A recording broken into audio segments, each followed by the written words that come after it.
Good morning, everyone, and welcome to InsureTalk number 40. I'm Christelle Coleman.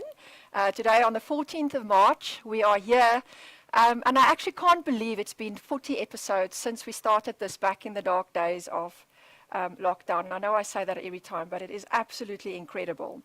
Before we start, I want to remind you of something because I always forget about this.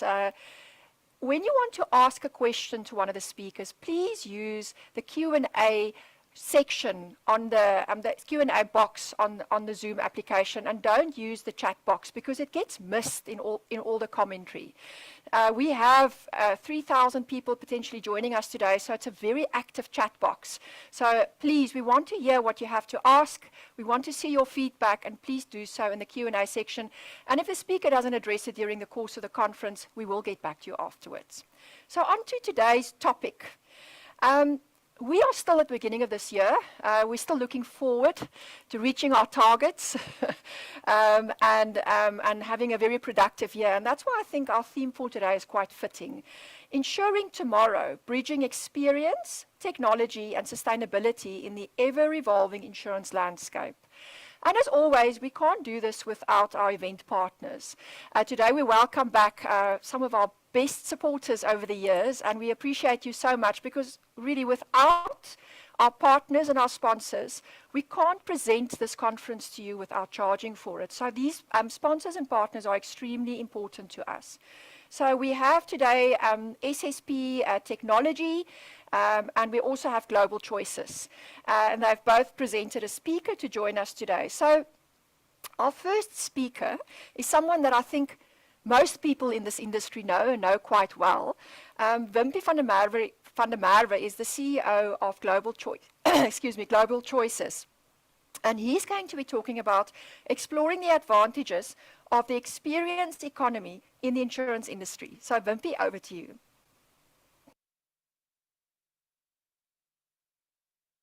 Thank you very much, Christelle, for that introduction. Good morning, everyone, and thank you for this InsureTalk team for this opportunity to speak this morning. My topic is to explore the benefits of the experience economy. I'll just share quickly my slide.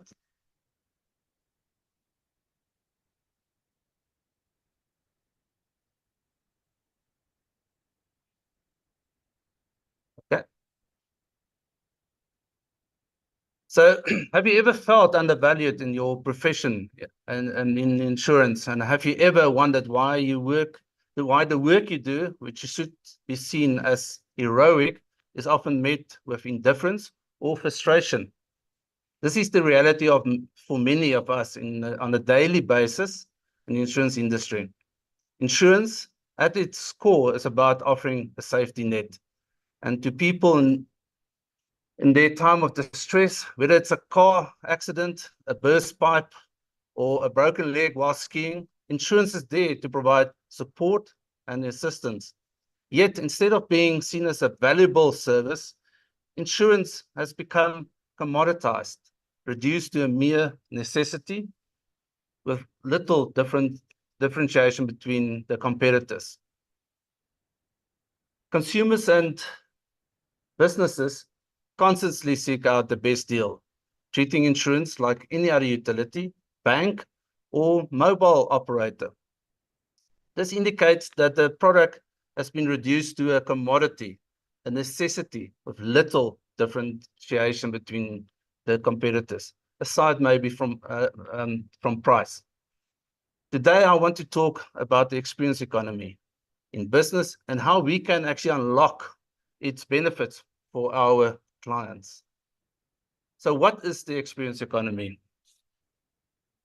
The experience economy is, you can describe it of sales and goods or services, sales of goods and services that emphasize the transformative impact that they can have on people's lives.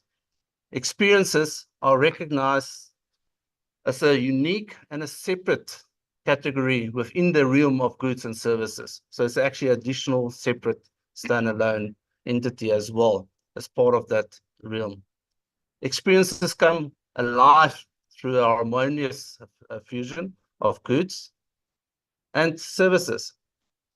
Take the exhilarating thrills of a skydiving adventure. For example, your invoice for this heart-pounding experience may be itemized. Pilot service for transportation to a specific location or altitude, instruction for from the instructor, all the necessary gear that you require, and then the transport to and from the plane and the landing spots, and then even insurance to cover any liabilities. However, it's the incorporation of all these goods and services that creates an experience far more valuable than the mere sum of its parts. Welcome to the experience economy, where businesses must form unique connections in order to secure their customer affection and ensure your own economic vitality and viability. So how do we do it as insurers? We need to meet customers' emotional needs.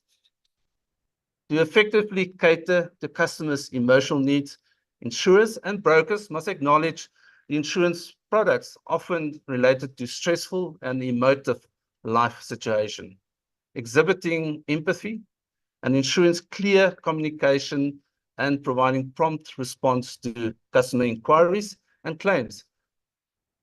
That is very vital for delivering exceptional customer service. And furthermore, insurance and brokers should focus on educating customers about their policies and helping them to grasp the significance of having adequate coverage. Empowering customers to make informed decisions and streamlining their experiences can also significantly contribute to addressing their emotional requirements. Recognizing and tending to customers' emotional needs plays a pivotal role in delivering outstanding customer service. By comprehending customers' emotions and concerns, we can foster positive experiences, build trust and loyalty, and enhance our overall experience for the customer satisfaction. This may entail practices like active listening. We are not very good in that. Empathy and effective problem-solving skills, coupled with a willingness to go to the extra mile in meeting customer needs. By prioritizing emotional intelligence in customer interactions, long-lasting relationships can be built, benefiting both customer and businesses. Furthermore, emotional connection with insurance brands are sought after by both customers and their employees. In a technology-driven era, it's easy to overlook the emotional aspects of business. However, customers, employees, and partners form the foundation of any organization. Insurers and brokers should strive to create experiences that align with people's emotional motivations and functional requirements. By understanding people's emotions before and during interactions with an insurer, valuable insights can be gained, leading to improved services, prioritizing experience. The concept of experience economy was coined by the economist Joseph Pine in the late 1990s, emphasizing the shift towards creating unique customer experiences as a key business strategy for differentiation.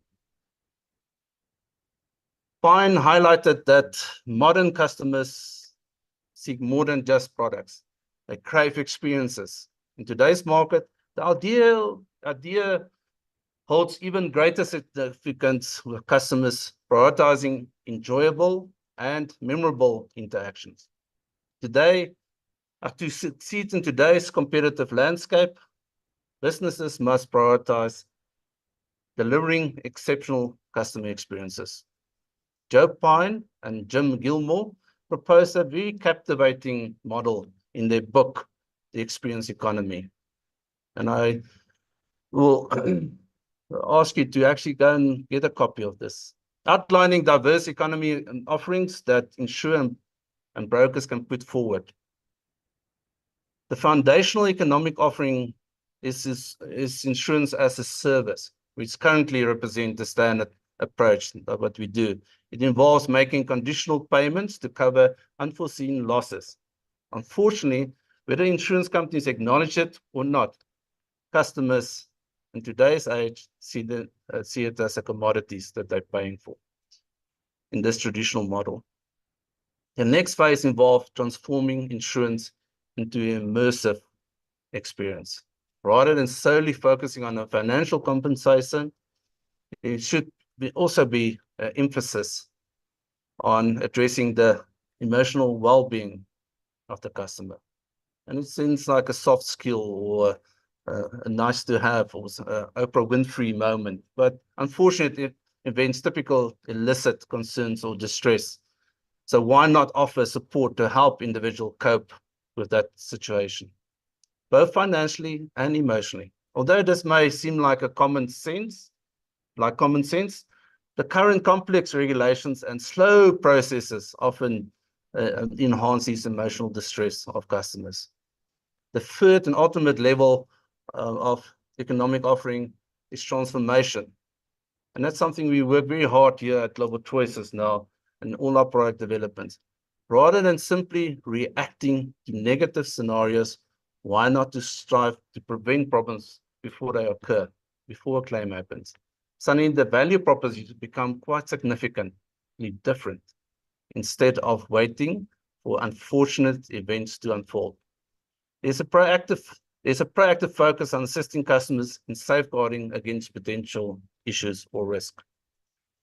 As an example, at Global Choices, when we look at designing our assistance services and value-added products, for clients, we break it into 3 categories. Proactive risk management solutions, what we can do to assist and prevent risk events from happening. Response, effective and seamless emergency management to react and respond. Recovery after the aftercare, after the event. We've launched our fire assistance services a couple of months ago. We install fire smart proactive risk management, where we install smart smoke detectors and annual maintenance of these smoke detectors. That's also connected to an app and to a 24-hour response center. We provide fire extinguishers, the installation of it, and annual maintenance. We provide fire blankets for areas like your kitchen and even in the bedrooms. Access to fire safety and first aid courses for family members and your domestic workers. It's a very important aspect to actually educate them around these needs. Lighting and surcharge protection and installation. And we also developed what evolved, a digital storage platform to service to save clients copies of critical documents in the cloud. We can do property fire assessments, inspections, and recommendations reports through our partners. Response services, we focus on by providing the infrastructure, 24-hour call center with a dedicated call center number, a branded response app, and WhatsApp channel that you can also respond through. And then the whole focus is about, in certain areas, there's a problem with response, especially in Gauteng. So we partner with a private company to respond on that side called Fire Ops. And then we also activate where there are service providers in areas and the local government. We also do live tracking of the response units to the emergency event. And then the aftercare, the fire victim assist. We sort them out through our claims department, claims documentations, resultant damage, and the recording of it. We provide emergency security at the property for up to 3 days, emergency security. We provide emergency cover for temporary accommodation for the owners of the house. We provide emergency cover for temporary accommodation and transport for pets.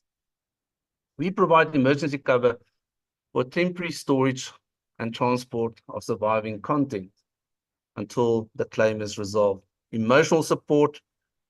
I've never been through a fire, but the trauma must be huge. And we also look after mental health support for up to a year after that. We provide access to water, smoke, and water damage, fire damage, smoke, water damage, and restoration service. It's important to always innovate and always improve customer experiences, and this won't just stay there. Why is experience economy so important? In a world flooded with choices, businesses must differentiate themselves. The experience economy offers a solution by crafting memorable and intuitive experience. Being intuitive is the ultimate form of empathy, the foundation of design thinking. I look at every touch point of your business to meet customers' emotional needs and fostering connection and meaning. This approach not only attracts new customers, but also retain existing ones. In a competitive market, keep customer engaged and is very crucial, and making the experience economy an ideal strategy for businesses today to thrive. Using this strategy will build trust and relationships. Harvard Business School came to the conclusion that in the 21st century, all success in selling and in business will be based on relationships with their customers. Your best customer you will like you because of the relationship you built. Your recommendations and referrals will come from these customers who like and trust you and feel good about you and your brand. The experience economy of companies and the teachings from those experiences, we also need to look at the other side of the coin. The first version of your company will not be the best, so just keep going. It's very important, and the examples I'm going to show a little bit later. Your company's main purpose of business is not to beat your competitors, but to outlast them. I think Simon Sinek said that in one of his posts. I look at these companies and some example of where I started. LG's, sorry, I forgot to use the slide. LG started as a facial cream making company. Now it's LG Electronics and global. Lamborghini used to build tractors. And Samsung was a grocery store that used to trade in noodles, now a global technology maker. IKEA was selling pens and wallets, now a global brand in furniture. And Nokia was a paper and a rubber company. And if we stop a moment at Nokia, in the early 1970s, Nokia transitioned from paper and rubber to telecommunications, introducing Nokia's telephone exchanges. The launch of the first Nordic mobile telephone system marked the beginning of Nokia's expansion into Europe through various joint ventures. By the late 1980s, Nokia introduced its initial consumer mobile phone, the Nokia Mobara Cityman 900. I never knew that one, which rapidly gained popularity, and also give away my age a bit, propelling Nokia to the forefront of the mobile phone industry. During the mid-90s, Nokia emerged as a top mobile phone manufacturer globally. And I remember that very clearly in the 90s. My first phone was a Nokia, big brick. With the Nokia brand widely recognized, Nokia's unique venture into toilet paper sales became quite an interesting phenomena. Recognizing a need, the company launched its own line of toilet paper, crafted from 100% recycled paper. The product instant success was attributed to Nokia's commitment to quality, innovative manufacturing and methods, and stylish packaging. Capitalizing on this popularity, Nokia set up dedicated retail stores alongside their outlets, expanding their reach and established a strong foothold in the Finnish market. Prior to 2000, Nokia's toilet paper became the best-selling brand in the country. thanks to its quality, convenience, and packaging, and clever marketing campaigns that emphasize humor and effectiveness. This unexpected venture not only boosted toilet paper sales, but also enhanced Nokia's overall brand image and market position in Finland. Regrettably, Nokia's triumph in the toilet paper industry was short-lived, as the mobile phone market grew more competitive. Nokia faced challenges. The sale of Nokia toilet paper dwindled, leading to the product being discontinued in the late 2000s. Moreover, Nokia's mobile phone division encountered difficulties, resulting in the company's giving up the top spot in the mobile phone manufacturing market globally. The company's situation worsened over time, and that ended up where they sold the business to Microsoft in 2013. Where did Nokia go wrong? Nokia, once a dominant brand in the mobile phone market, struggled to adapt. And that's a very important thing about survival. As a smartphone as the smartphone market became more popular, and ultimately lost market share to their competitors such as Apple and Samsung. And they sold the mobile business to Microsoft for about $7 billion. We can learn much from the negative experience and the cascading business failures that resulted in Nokia's downfall. Overall, Nokia started a whole new branding effort in 2023. And it reflects the company's renewed focus on technology and innovation. While Nokia may have struggled in the smartphone market in the past, the company is now looking into the future with a new sense of purpose and renewed commitment to excellence, which is now focused on 5G and networking, 5G networking, and then the Internet of Things devices. Nokia is well positioned to make a comeback and regain its position as a leader in the technology industry. Amazon started as an online bookstore, taking on the big book retailers in the US.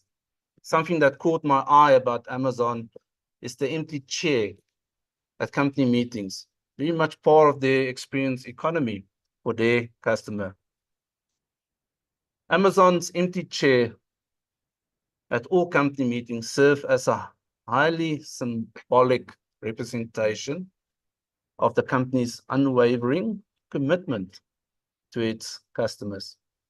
This unique practice, which was introduced by Amazon's founder and former CEO, Jeff Bezos, is designed to keep the customer at the forefront of every decision and discussion within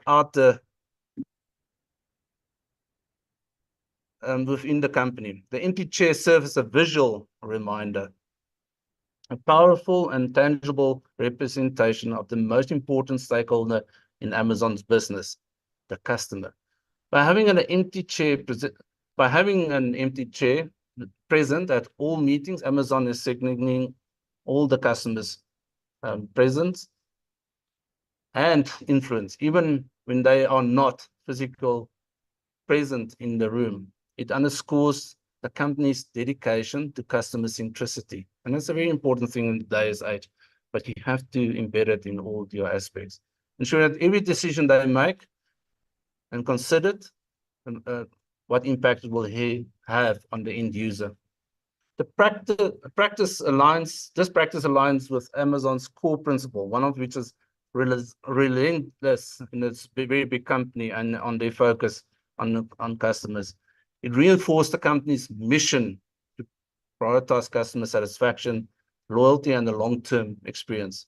The empty chair serves as a constant reminder to employees, leaders, and executives that the customer needs, wants, and expectations should be the guiding compass in all business endeavors. The symbolic empty chair also encourages open and inclusive conversations. It invites employees to step into the shoes of the customer and think critically about how this initiative and ideas will benefit or impact the end user. It will foster a culture of empathy, reminding everyone that Amazon's success is directly tied to their delivering values to their customer. Moreover, the empathy share practice reflects Amazon's commitment to innovation and forward thinking. It signifies that Amazon customers are not just the ones currently using their products or services, but also those who have yet to become a customer. It encourages employees to anticipate and address the unmet needs of future customers, constantly pushing the boundaries of what is possible. Innovation requires embracing yes. And this initiative was started by Jeff Bishop and he simplified the process at Amazon to Amazon staff to pitch ideas, bypassing potential setbacks, and from there, direct supervisors. These was highlighted the hindrance of corporate bureaucracy to innovation at the recent conference. In traditionally, this hierarchy, lower level employee must secure approval from an executive to move forward with an idea. However, even with the initial approval, further endorsements from higher ranking authorities is often necessary. This process and structure pose a huge risk as a single individual could halt the process of a promising concept. The experience economy marks a significant change in how business create value. Where experiences are now as crucial as the product or services offered. This shift brings both challenges and opportunities. Companies must adapt by focusing on consumer-centric strategies and understanding needs deeply, utilizing technology and data and fostering authentic interactions. Enhancing employee experiences and empowerment is also very key to this. And success in the economy, and success in this economy leads to stronger consumer connections, loyalty, and differentiation. And that will help you to thrive. For business to stay ahead of evolving consumer expectation is very important in technology trends and also observe technology trends and continually innovations that's busy happening the whole time. Because at the moment, things are happening much faster since the smartphone was launched in 2007. So revolutionizing profitability through the power of experience transformation, each step of the engagement or touchpoint must offer, and every touchpoint must offer an increased perception of value for the customer. What is remarkable is that when executed effectively, the additional perceived value for the customer can far outweigh the actual cost to the insurer. In the long run, insurance costs should even decrease because of healthier, safer, and more secure customers, leading to a reduction in losses that may occur. The encouraging news is that many insurance companies and brokerages that I'm dealing with have recognized this concept and are passionate and communicating it very, very well. However, what I've seen is the reality is that the message hasn't truly resonated within their business and their operations, creating a little bit of disconnect in certain departments. That silo effect is still big in business. It's now time for us to in insurance to put this in practice and do what we advocate. We all have experiences that we've been subjected to, and in life, and it is. I'm just using the story as to finalize my talk, because I'm quite fascinating. Something that was so negative 9 years ago became so positive for business 9 years later. 9 years ago, I was a victim of crime. And while I was recovering from this very bad experience down in Durban, and I think a lot of people will know about it, we launched the Crime Victim Assist. Because while I was recovering from that process, as a victim of crime, I asked the question: how can we assist a victim of crime after the event? And we launched this Crime Victim Assist probably 8 years ago. And what I realized is no product stays static. It evolves the whole time as needs and situations change. We're going through a little bit of a crime process, and stats is quite high at the moment in our country. And look, and we just relaunched now this product because we add some new services and products to it. But this product has grown. We've got now close to 70,000 people on this product. And when we launched it, it was like 1 a week, but now it becomes between 4 and 6 a week because of the change in the market. The whole focus is when you're a victim of crime and you were hijacked or a home invasion, is how we can take care. And the whole focus is on we care. So you receive this box with a cell phone, smartphone, with an app that's with the We Care app on it. And you can speak to the call center while there's airtime on it, and all the documentation to replace ID cards, driver's licenses, passport is also actually on that app. And you can download it and fill it in and submit it to replace whatever is lost. The things like your car's been hijacked or stolen, we will give you temporary car hire for the time, or even Uber vouchers, depends on the circumstances. But the biggest part of all of this is we can send our locksmith, we can place a guard at your house, but it's actually the focus on around trauma, because that's something I realized, even as a stubborn Dutchman from the Free State, and Cowboys Don't Cry, I needed trauma counseling because I was permanently in fight and flight mode. And unfortunately, I'm not in flight mode, I'm in fight mode. So everybody around me, my colleagues, everybody suffered around that because small things will trigger me and I will react.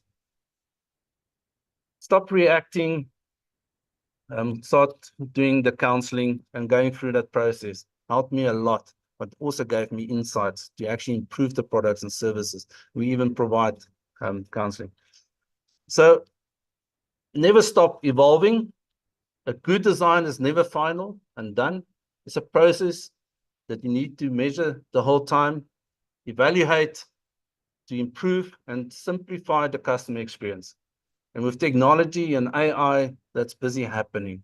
It's slowly but surely creeping in all aspects of our lives. And always stay curious about your clients.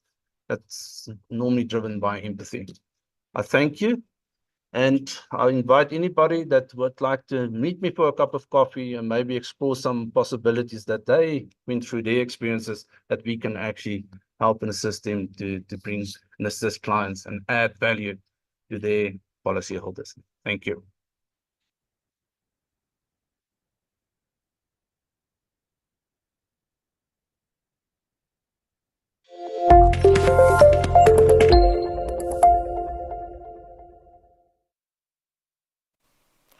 Wimpy, thank you so much for that. With my introduction there, I had a bit of a frog in my throat. So I just wanted to add 1 or 2 more things before I go on to our next speaker. So Global Choices provide emergency assist services, and many of us use them in the industry, and we at AMI also use them. And core to their offering is empathy for a client when they're stuck in an emergency. So it is absolutely amazing to hear your experience, to hear your talk on the experience economy, Wimpy. So we appreciate you being with us.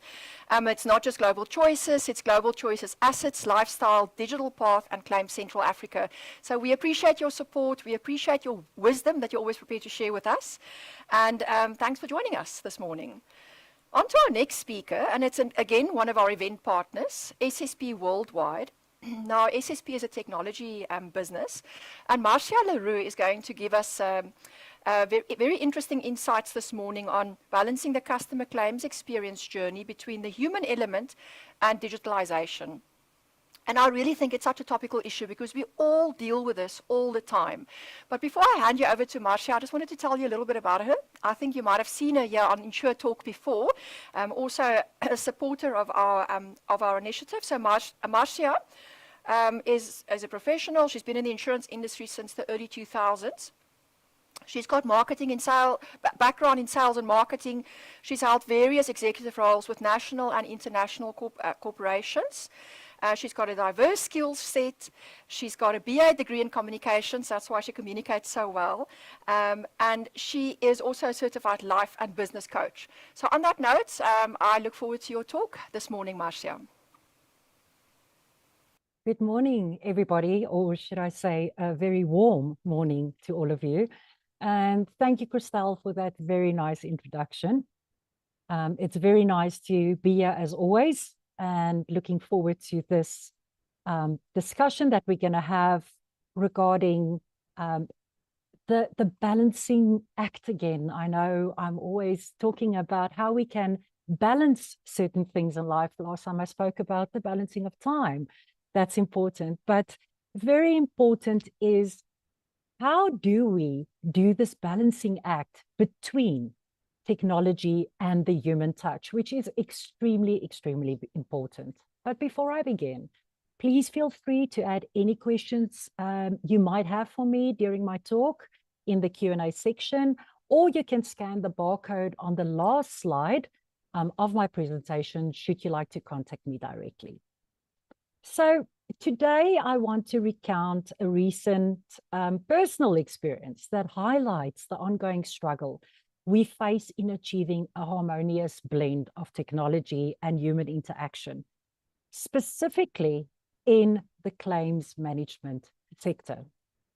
This account reflects, and quite shockingly, throughout my journey spanning over 2 decades, transitioning from an advisor in the healthcare, short-term and life industry, and now as a software provider in the insurance industry, and the true reality of the importance of this balance. So I recently had an encounter with a short-term insurer, which laid bare some gaps and challenges in the claims process. Despite submitting comprehensive documentation for 2 distinct claims related to an unfortunate damage caused by lightning, I found myself ensnared in a frustrating ordeal, quite frankly. Mishandled cases, inconsistent communication, and dismissive treatment left me feeling marginalized and unappreciated despite nearly a decade of being a loyal customer.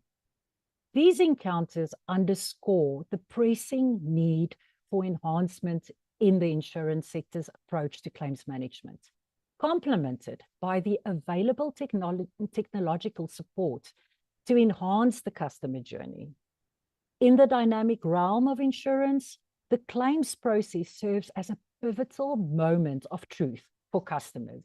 This is really where they make a decision, and I'm sure you would agree, after a claims experience, I do, and I've seen it in my own experience and my history in the industry, how quickly clients can leave after a claims experience, and if it did not meet their customer-centric perception of how that should have happened.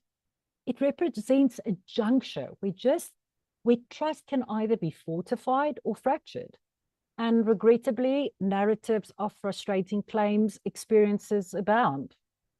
But however, amid these challenges lies this prospect of transformation. There's always light at the end of the tunnel, as long as we are willing to move forward and learn. The remedy lies in leveraging both technology and the human touch to deliver unparalleled customer experiences. So let us delve into how we can strike this delicate balance. So let's delve into the heart of the matter, striking the right balance between technology and the human touch. So imagine a scale with technology on one end and the human touch on the other. On one hand, We have the marvels of data management systems offering immense potential for streamlining processes and minimizing errors. And then picture a world where all relevant information about a customer's policies and claims history is readily accessible at the click of a button. It's a realm where efficiency reigns supreme, and the mundane tasks of paperwork and data entry become relics of the past. But let's not be taken with the allure of technology just yet. While it undoubtedly offers a surplus of benefits, we mustn't overlook the indispensable human element. In the realm of insurance claims, empathy and communication are paramount. A customer isn't just a name in a database.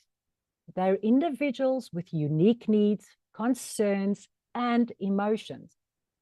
Think about the last time you faced a challenging situation. Perhaps it was a health scare or a car incident. In those moments, when you think back, what did you crave the most? Was it a robotic voice on the other end of the line, mechanically reciting processes and procedures? Or was it the warm embrace of empathy and understanding? And this is where the human touch comes into play. It's about lending a compassionate ear, offering reassurance, and navigating the complexities of human emotions.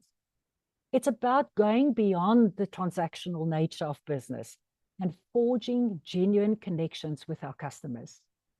So as we embark on this journey of enhancing customer experience in our industry, let's remember the delicate dance between technology and the human touch. It's not about choosing one over the other, but rather finding harmony between the two. By striking the right balance, we can create a claims management experience that is both efficient and empathetic, ultimately driving trust, satisfaction, and loyalty. So with the evolution of technology, data management systems have undergone significant advancements. Modern systems offer greater flexibility, scalability, and efficiency compared to traditional methods and legacy systems. These systems are designed to handle vast amounts of data from various sources, including customer interactions, policy details, and claims documentation. So let's have a look at 3 key roles technology plays when it comes to claims management. One of the key innovations in data management is the concept of a centralized source of storing claims data.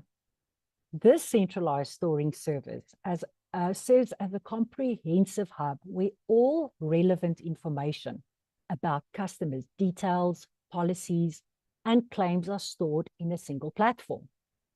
By consolidating data from different sources into a unified system, insurers can overcome the challenges associated with fragmented information and duplicate records that surely can cause lots of frustration within the customer journey. The second key feature is that technology plays a pivotal part and role in streamlining processes within the insurance claims management workflow. By automating routine tasks such as data entry, document processing, and claims assessment, technology definitely helps to reduce manual errors and increase operational efficiency. Claims administrators can access pertinent information quickly and accurately, leading to faster resolutions and improved customer satisfaction. Thirdly, automated notifications and updates are proven to be a valuable benefit in claims management. Customers can receive real-time updates on the status of the claims, ensuring transparency and keeping them informed throughout the process, not just during, but also the resolution thereof. This proactive communication helps to alleviate customer frustration and uncertainty, fostering trust and confidence in the insurance handling of their claims. So through harnessing advancements in data management systems, and embracing the advantages of technology, insurance have the opportunity to revolutionize the claims management experience for both themselves and their policyholders.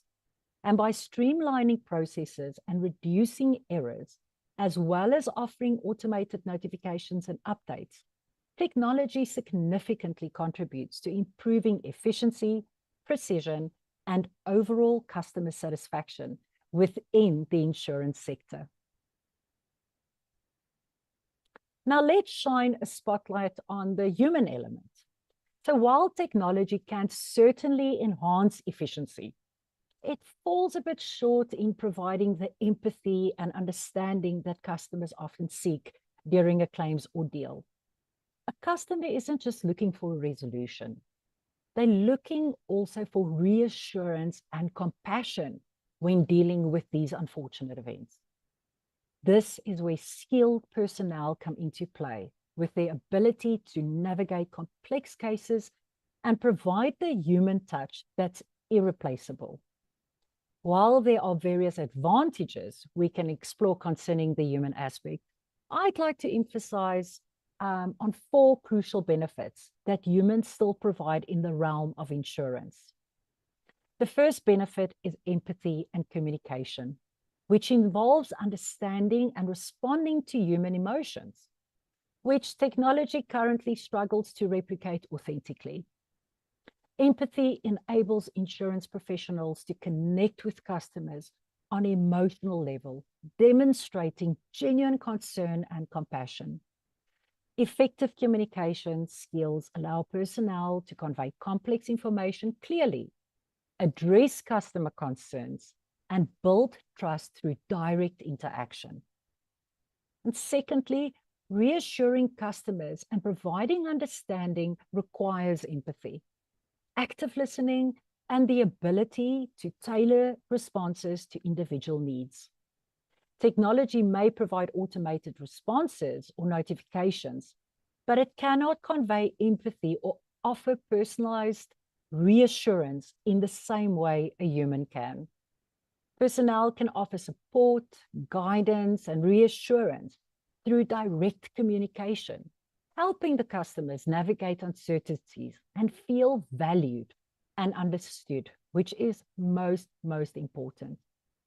And the third, in my personal opinion and in my current experience that I'm dealing with, is the ability to handle complex cases with empathy, understanding the unique circumstances and emotions of each customer, which requires human insight and compassion, intuition, initiative.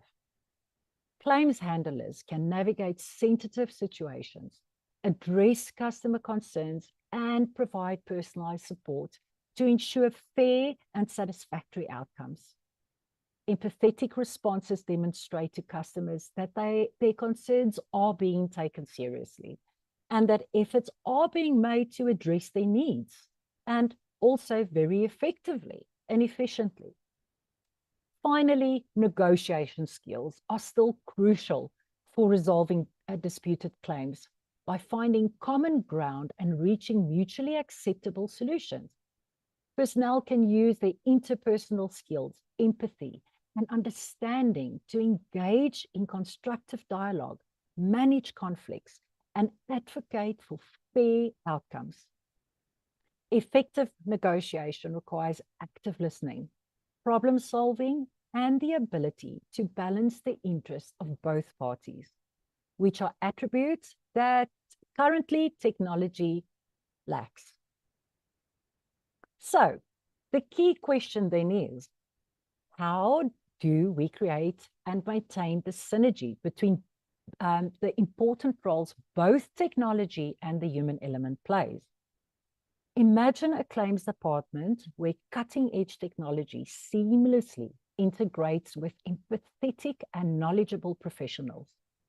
It's this synergy that truly works wonders, ensuring that each claim is handled with efficiency, accuracy, and most importantly, empathy.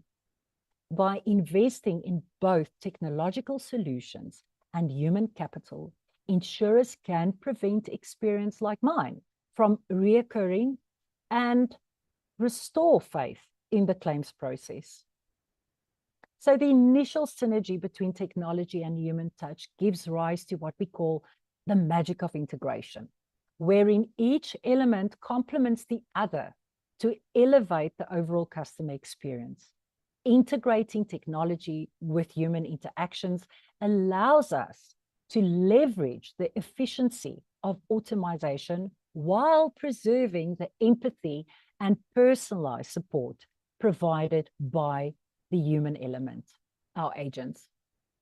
By harmonizing technology and the human touch, insurers can create a cohesive and holistic approach to claims management that meets the diverse needs of customers.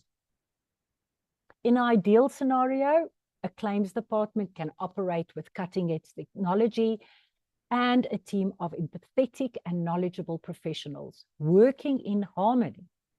Technology streamlines processes, automates routine tasks, and provides real-time updates, ensuring then efficiency and transparency throughout the claims journey. The human element then offers empathy, understanding, and personalized support, addressing the emotional needs of customers and handling complex cases with care and expertise.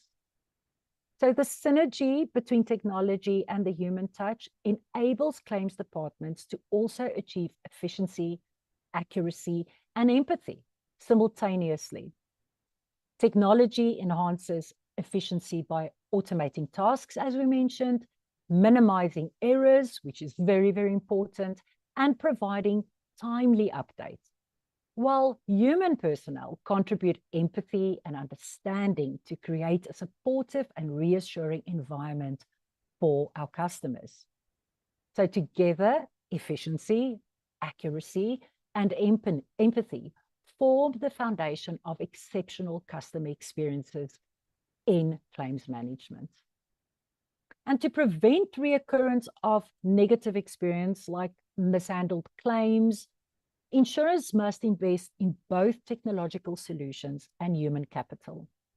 Technology can help identify and address systematic issues, improve process efficiency, and enhance communication with customers to prevent similar incidents in future. Human personnel play a critical role in learning from past mistakes, adapting processes based on customer feedback, and providing the personalized support necessary to rebuild that trust and loyalty. And I think that is what we sometimes lack. We trust in the process and the technology that we've implemented, but not always looking back at what can be improved, and not just following the same process and procedure, but really listening to the customer feedback and trying to find a solution that would definitely support your hard-earned work and the reputation of your business. And then seamless integration between technology and the human touch is essential for delivering exceptional experience in claims management. Technology should facilitate human interaction rather than replace it, empowering the claims handlers with tools and insights to better serve customers. By seamlessly integrating technology into human workflows and customer interactions, we can create a cohesive and personalized experience that meets the evolving needs and expectations of our customers. But at the end, it is about the customer's experience and the ability to retain these customers, especially after a claims incident. So I've pinpointed here 5 ways you can achieve this balance and why both elements are equally important. So if we look at the first aspect, which is understanding customer needs and preferences. If we look to the left at the human element, agents can engage with customers directly to understand their unique needs, their preferences, and their pain points. Through active listening and empathy, agents can build rapport and trust with clients. And then with technology on the right side, balancing this and supporting it, data analytics and digital platforms can provide valuable insights into customer behavior, allowing insurers to tailor products and services to meet specific needs. So automated processes can also enhance convenience and efficiency. If we look at the second one, personalized service delivery, on the human element on the left-hand side, agents can provide personalized recommendations, advice, and support based on individual circumstances. This personalized touch can significantly enhance the customer experience and foster long-term relationships. And with our partnering in technology, digital platforms enable insurers to deliver personalized services at scale through features such as targeted marketing, customized policy options, and self-service portals. AI-driven algorithms can analyze data to offer personalized recommendations and assistance. Thirdly, if we look at efficient and effective communication, on our left side from a human element, agents can offer real-time assistance and support through various communication channels, including phone, email, a live chat, and in-person meetings. This direct interaction allows for immediate resolution of issues and effective communication of complex information. And then to scale that balance from our technology side, digital communication channels such as chatbots, email automation, and mobile apps enable insurers to provide timely updates, reminders, and notifications to their customers while this process is going on. These channels also facilitate self-service options, reducing the need for direct human intervention in routine inquiries. And fourthly, when we look at complex problem solving and decision making, the human element brings that expertise is crucial for handling complex issues, resolving the dispute, and making informed decisions in ambiguous situations. Human agents can apply critical thinking and judgment to assess risks and provide tailored solutions. And in hand with technology, advanced analytics and AI technologies can augment human decision making by providing data-driven insights and predictive modeling. Automation can streamline processes and reduce the time required for manual tasks, allowing the human agents to focus on more strategic activities. And then the fifth and last part, building trust and loyalty, very important when it comes to the customer experience. From a human element, personalized interactions, empathy, and transparency are key drivers of trust and loyalty. Agents play a vital role in building emotional connections with customers and demonstrating the insurer's commitment to their well-being. Technology, on the other hand, brings user-friendly digital platforms, seamless online experiences, and proactive communication. And this contributes to building trust and loyalty. Digital solutions that prioritize security, privacy, and data protection also enhance customer confidence in the insurer's brand. So in conclusion, both the human element and digitalization are equally important in balancing the customer experience journey for insurers. While digitalization offers efficiency, scalability, and convenience, the human element provides empathy, personalization, and expertise that are essential for building strong relationships and ensuring customer satisfaction. By integrating both elements strategically, you will be able to create a holistic customer experience that drives retention and long-term business success. And finally, the quest for excellence in claims management requires a delicate balance between technology and the human element. By embracing this synergy, we can create a bigger, more customer-centric future where trust, satisfaction, and loyalty reign supreme. To prevent experiences like mine from reoccurring, it is important to invest in both technological solutions and human capital. It's not a matter of choosing one over the other, but rather integrating the two seamlessly to deliver exceptional customer experience. By harnessing the power of technology while preserving the human touch, we can restore faith in the claims process, thereby retaining clients and safeguarding your hard-worked reputation. And I'd like to leave you with a thought from Lauren Friedman, president of the e-tailing group and a pioneer in e-commerce, where she said, always keep in mind the old retail saying, customers remember the service a lot longer than they remember the price. Thank you for joining me on this journey, and I eagerly anticipate our collaboration in shaping the future of the insurance customer experience.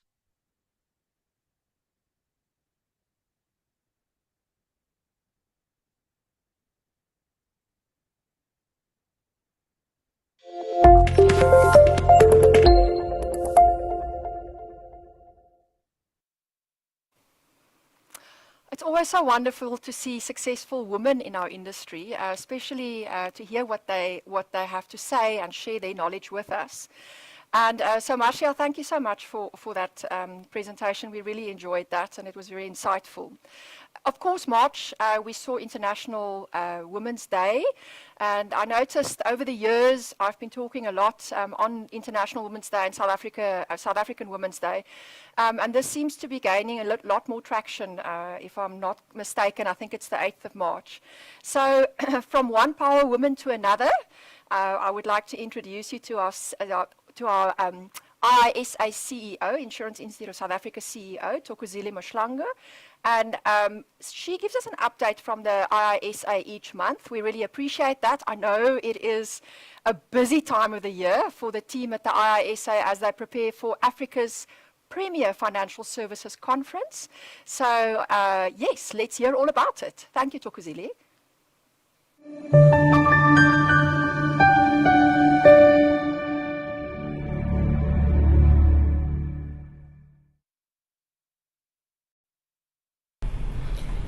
Good morning, ladies and gentlemen.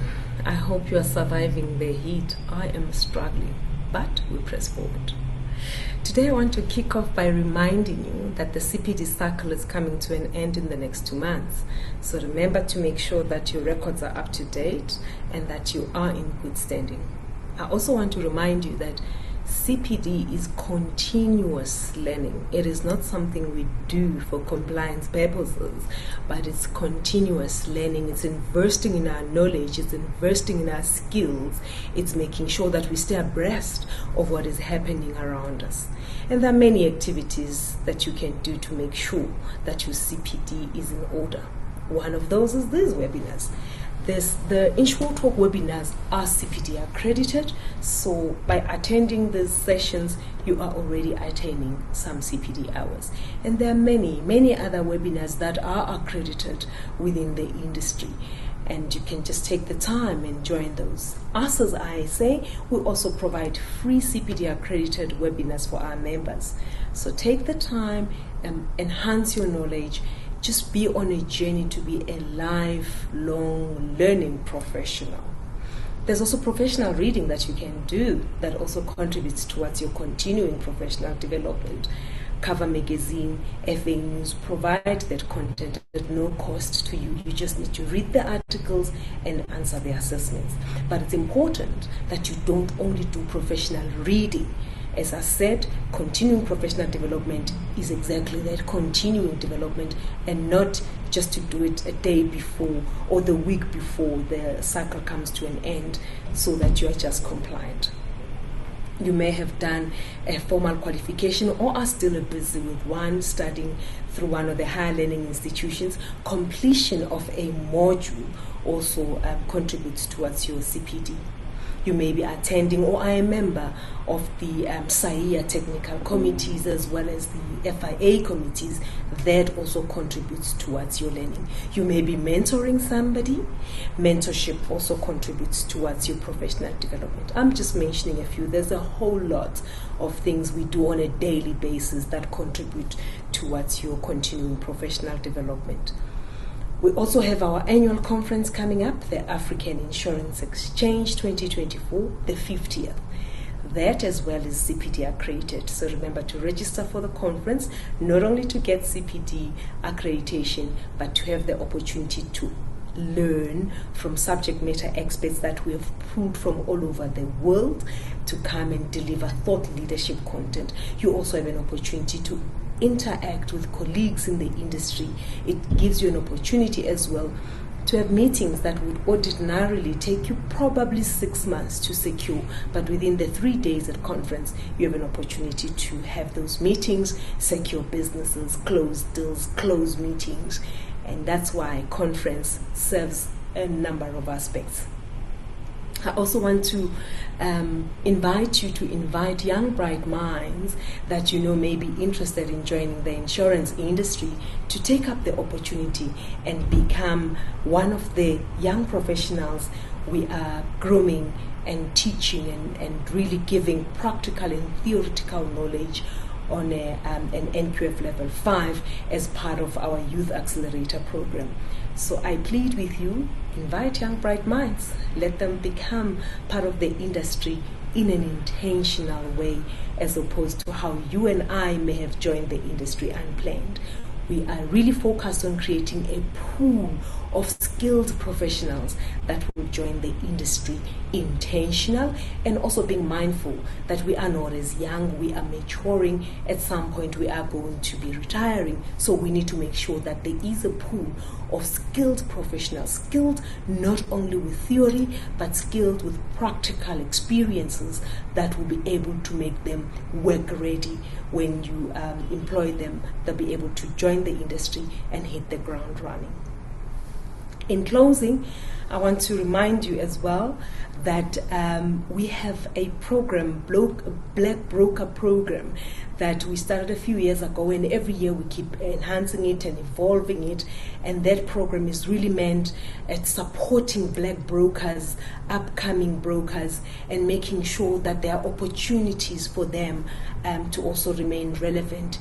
And every year we add a little bit of a twist to enhance it and make it different, and we've added a different element this year as well. So if you are a black broker on the line, or you know of a black broker that could benefit from this program, feel free to make contact with the office, and we will gladly have the conversation with you. Until next time, enjoy the rest of the webinar, enjoy the rest of the day. I will see you soon.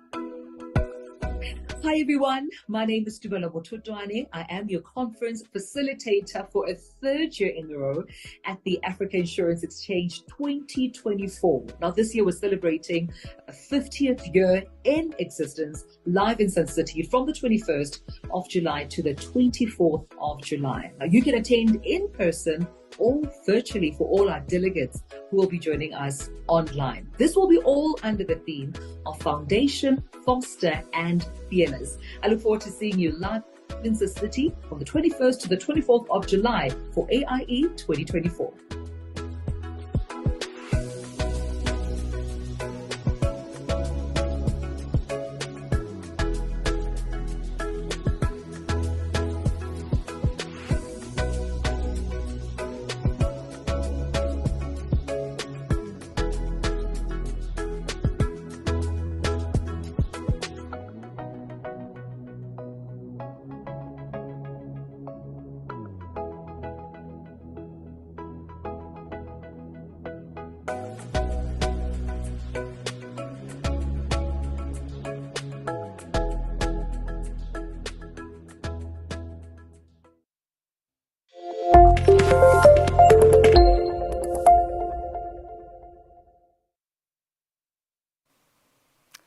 Okay, so I hear from the organizers here at the InsureTalk team that there are still some spots available, confirmed.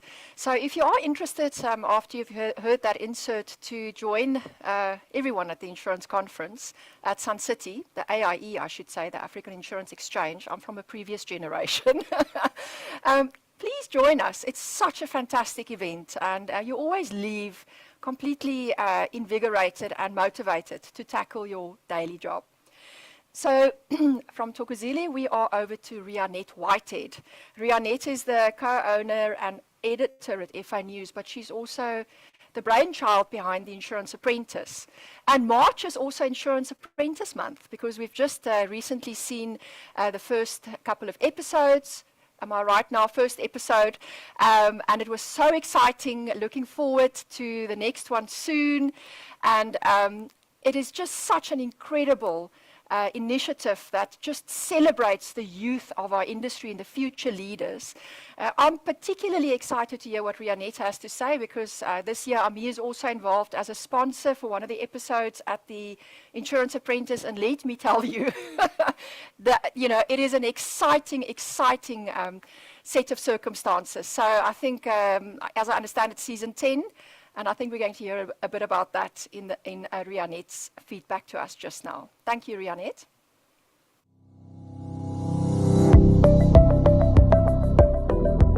Good morning, InsureTalkers, and congratulations, InsureTalk organizers, on edition number 40.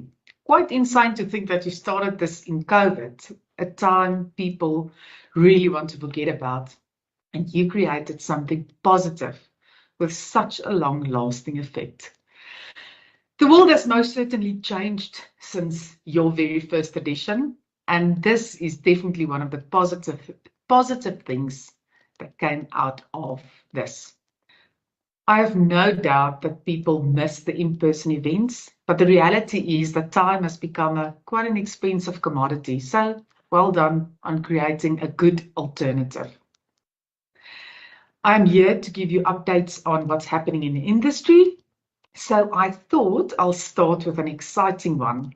The Insurance Apprentice Season 10. Last week it was episode 1, and tonight we'll be airing episode 2. This happens at 7 p.m. every Thursday night until 18 April. On the 18th of April, we'll have the finale, announcing the winner at Hollard.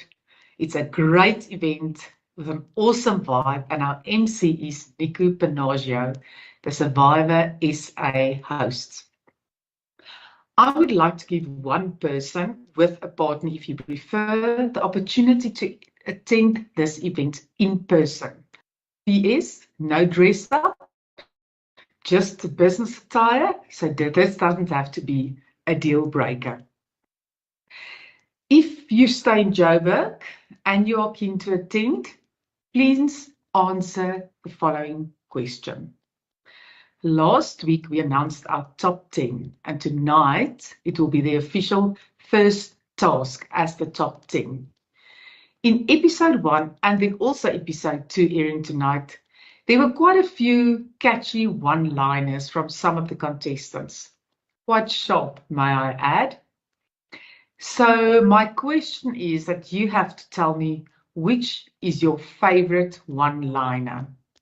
By the way, you can also look at episode 3, sponsored by your InsureTalk hosts company, for the answer, because the deadline is only 22 March, which is the day after the AMI sponsored episode.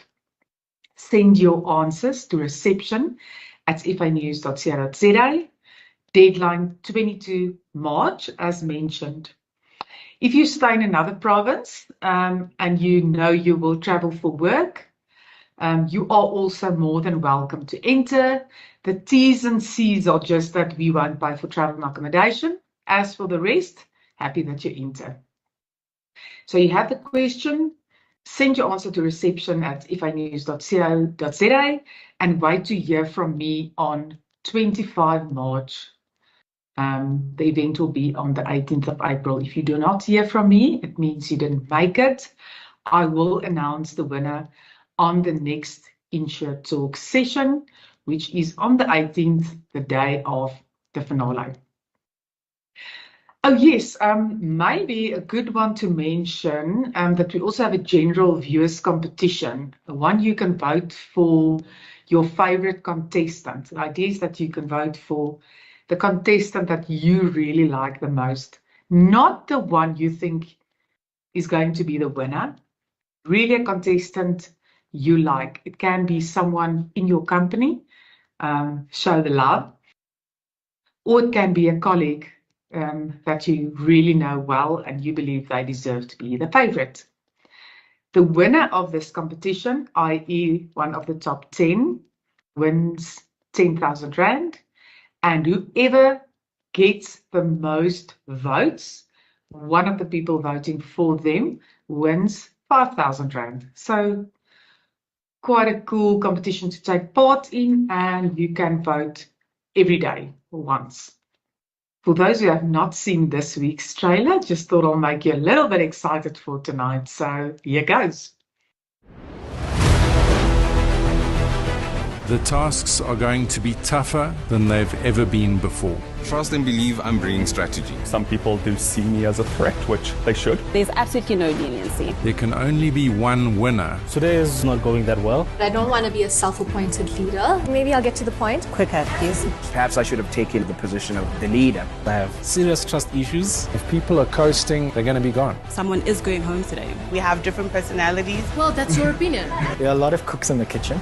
Anyone else can take it, not Jason. I was a little bit shocked. I'm looking forward to seeing if they're really as harsh as people say they are. If I can ask you just for a moment to close your eyes. I kind of woke up and regretted that it wasn't a dream. I'm sick of the fact that there is no clear winner. You've taken me to Cape Town via Botswana. I'm very disappointed. Simon is not as terrible. Never ever do that again. Season 10 is going to be a difficult one. I've been in the insurance industry for over 30 years. I would not enter this competition.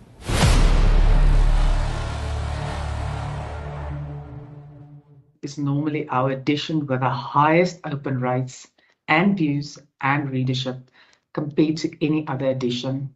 Why?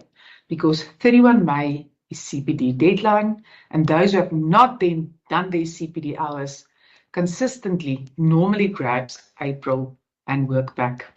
Hint for any advertisers online. Every year, the FA News website goes on a go slow on 30 and 31 May because of users scramming to get through their CPD hours. Please start earlier. If you know you tend to wait till the last minute because that's how you operate best under pressure, please take this one out of your list of things that gives you an adrenaline rush. It is the biggest frustration ever to be on this system, 30 and 31 May. Nothing I would suggest you do. The system hangs. It's not worth it.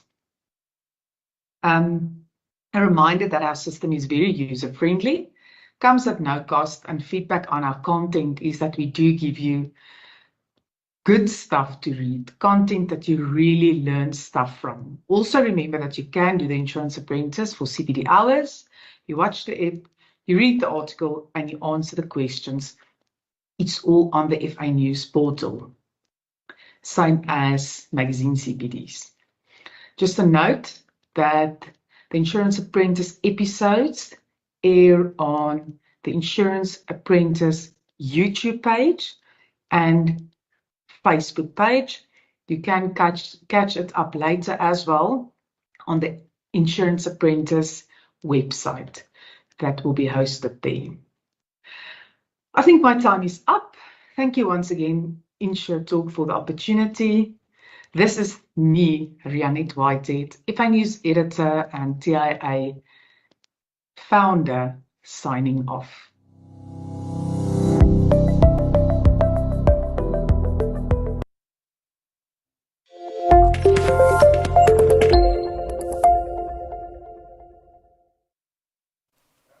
Baie dankie, Rianet. Thank you. Now, Thursday evenings if we can become TIA evenings. I know certainly in our house that's the case. So thank you again. You always do such a thorough feedback and update to us, and we know exactly what's going on in the media after we've heard your talk. So we've reached that time of the day where we can take a break, grab something to refresh yourselves, and we have a very exciting entertainer from Cape Town, singer, young singer from Cape Town, Jasmine Minter, and she is going to keep us occupied for the next 10 minutes. So we'll see you shortly. Thank you. Over to you, Jasmine.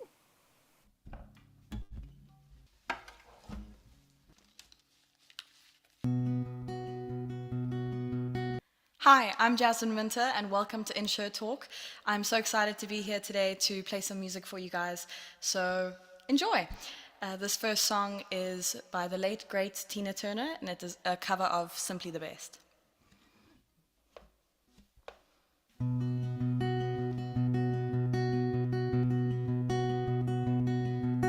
I call you when I need you, my heart's on fire. You come to me wild and wide. You come to me, give me everything I need.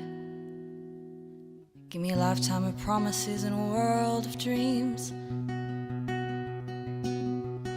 Sing the language of love like you know what it means. And I can't go wrong. Take my heart and make it strong. Yeah, you're simply the best,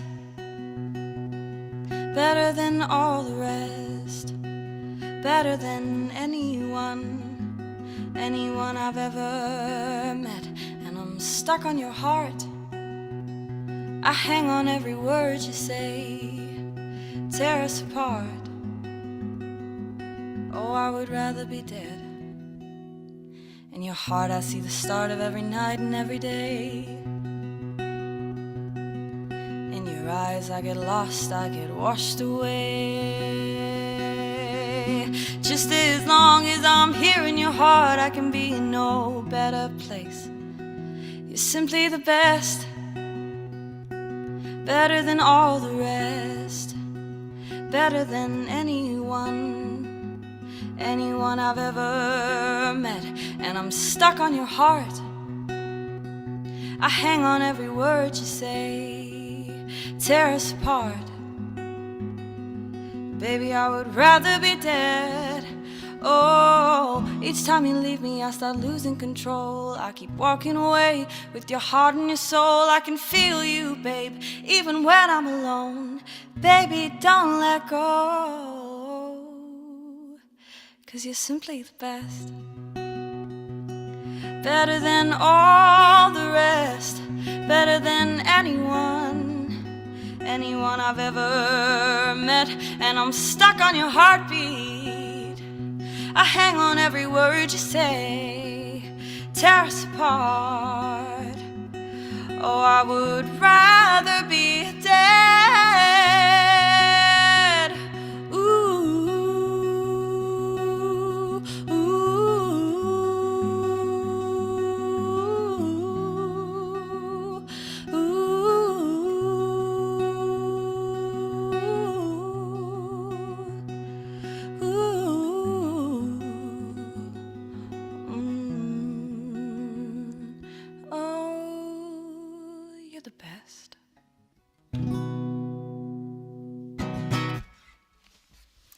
Awesome. This next song is an original that I wrote called Possibilities, and it's basically just about taking all the chances you can in love.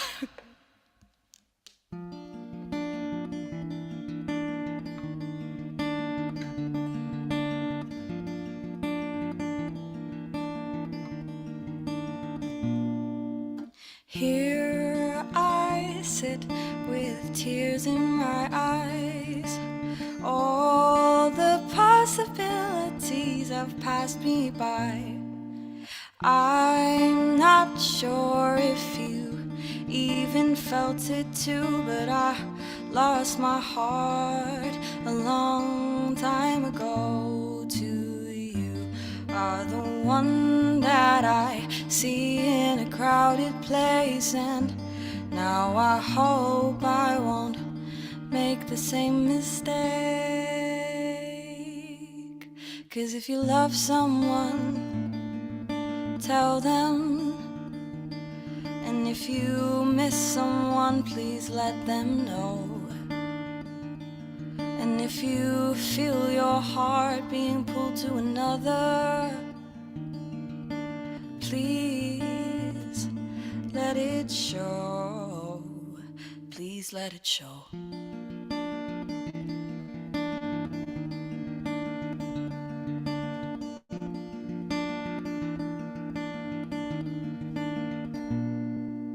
If you don't act when the moment's right, it will fly by you like a thief in the night. I know there might be someone else to choose, but I know my life was meant to collide with you. Are the one that I see in a crowded place, and now I hope I won't make the same mistake. 'Cause if you love someone, tell them. Oh, and if you miss someone, please let them know. And if you feel your heart being pulled to another's,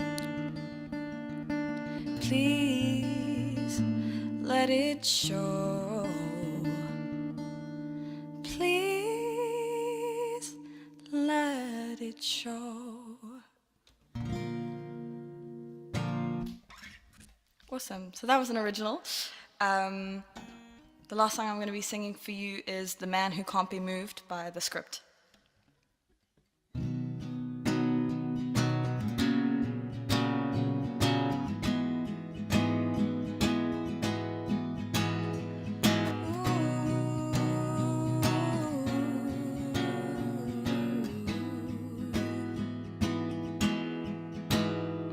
Going back to the corner where I first saw you, gonna camp in my sleeping bag, I'm not gonna move. Got some words on cardboard, got your picture in my head, saying, if you've seen this girl, can you tell her where I am? Some try to hand me money, they don't understand. I'm not broke, I'm just a broken-hearted man. I know it makes no sense, but what can I do? How can I move on when I'm still in love with you? Said if one day you wake up and find that you're missing me, and your heart starts to wonder where on this earth I could be, thinking maybe you'd come back here to the place that we'd meet, and you'd see me waiting for you on the corner of the street. Said I'm not moving, I'm not moving, I'm not moving, I'm not moving. Policeman says, son, you can't stay here. I said, someone I'm waiting for each day, a month, a year. Gotta stand my ground even if it rains or snows. If she changes her mind, this is the first place she will go. Said I'm not moving, I'm not moving, I'm not moving, I'm not moving. If one day you wake up and find that you're missing me, and your heart starts to wonder where on this earth I could be, thinking maybe you'd come back here to the place that we meet, and you'd see me waiting for you on the corner of the street. Said I'm not moving, I'm not moving, I'm not moving. Said I'm not moving, I'm not moving. I'm not moving. I'm not moving. I'm not moving. Ooh, I'm not moving. I'm not moving. I'm not moving. I'm not moving.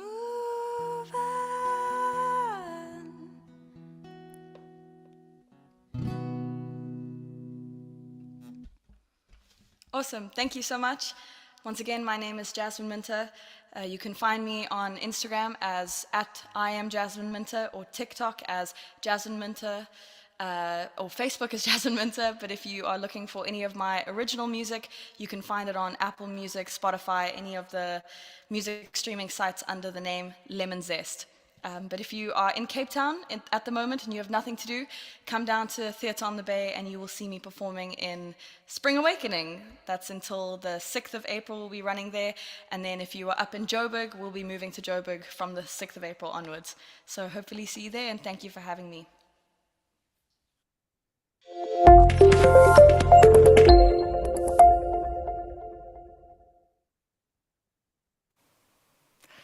Okay, so on to the last two speakers of the day. We've now heard about the experience economy. We've heard about digitalization versus the human connection. And now we're getting to an insurance topic. We are very excited to have Dave Honeyman here today from SHA. He's the business head of accidents and health. Dave is also a friend of InsureTalk. We really appreciate having you on the show here this morning. But I wanted to tell you a little bit about Dave. So he's got more than 30 years of experience in the accidents and health insurance space. He started off in the retirement fund industry, and then he moved to short-term insurance. And yes, product development, underwriting, business development, all of that. Yeah, if there's one thing, I don't see this on the bio here. Dave's biggest passion in life is golf, but I don't see it on his professional bio. But we do know that Dave has a passion for driving product innovation and product education to clients and their employees who enjoy the cover provided under their policies. So on this technical topic today, Dave is going to talk to us about how group personal accident can add value in different ways into various distribution channels. So very much looking forward to this, and hopefully learning some interesting facts along the way. Well, thank you very much, Christelle. Yeah, thank you very much to you, and then thank you very much to Carl Nalter and Company and the InsureTalk team for this opportunity to kind of talk about my passion. And it's something that I think doesn't really get spoken about much at Insurance Talks, group personal accidents. It's almost one of the unforgotten, kind of in my mind, it's one of the big heroes of insurance in our industry. So I'm really, really fortunate and grateful for the opportunity to talk about this topic that has so much passion within me. Is the presentation showing that side?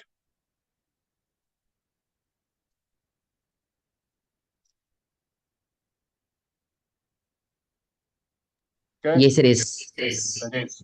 Okay. All right. So Dave, you can just go to full screen for us. It's not in full presentation mode. So just go to full presentation mode.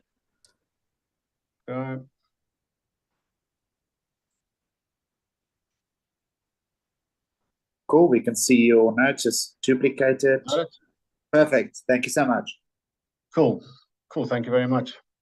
All right. So I'm going to do something slightly different today. So normally I kind of talk about product and kind of like specifically talk purely on the product. But today I want to try and switch things around a bit and really try and talk about how we can use one type of product into various distribution channels and how we can use that same product and just provide different benefits to add different values to a different distribution channel or to a different client industry. Most brokers that we've dealt with over the last couple of years, you walk into their office and you say, well, we're going to talk about personal accident. And they all kind of just confirm, you know, that's one of the sections that we just skip over. We don't really talk about it. We don't really know enough about it, so we prefer not to talk about it. And that really kind of opens up a lot of opportunity for us to kind of work with brokers and clients to say, where does this product add value, and how can we utilize the industry that they're in and the people that they have working for them, and how can we add value to them. So I want to go through a couple of examples of some of the stuff that we've done over the years, highlighting how we use the same kind of product and just design it differently to work for that specific industry. And I think if I've done my job properly today, then we'll spark a lot of discussion points within you all, and you might come up with some ideas and think of ways that we can use this product into your client base or into an industry that you know quite a lot about on your side. So fortunately, most of our brokers again confirm that about 95% of their clients don't have a personal accident policy. So that means we have 95% chance of landing something and working with 95% of your clients and adding value, which is obviously, again, something that we're very passionate about. So the needs analysis, and I think, in order for us to kind of spark innovation within the clients, we need to do a lot more training, and I think that's really become a lot more accessible, more available via Teams and Zoom and these things, and in person. So, that is something that we can certainly do, and I think most insurers are starting to do that now. So, we'll utilize that to make sure that we are educating the clients and the brokers out there on how to develop these products to fit into their client base. So just starting off, I mean, what is personal accident not? So we get a lot of kind of people saying to us, can we rather buy a personal accident policy and then rather cancel our retirement fund benefits? Okay, no, it's definitely not a replacement for retirement fund benefits. It's something completely different. So it really shouldn't be seen as that. It's not a replacement for COID. Contrary to popular belief, but really it isn't. COID is its own separate thing. It's compulsory, it's statutory, it has to be there. So personal accident is not a replacement for COID. And then also, it's definitely not a replacement for a medical aid. So we must stop thinking about those sides of it and then start looking at some of the ways that we think we can add more value.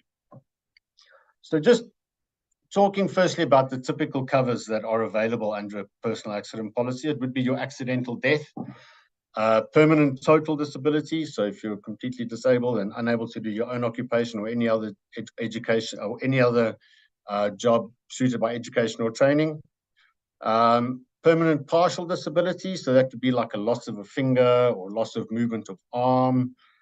Then we have temporary total disability, which is almost like an income protection for a period of maximum 2 years. And then we have emergency expenses shortfall following an injury for costs which are not recoverable from medical aid, and then also emergency medical treatments, which we can also then include on that side. So those are pretty much the covers that we can provide on our license.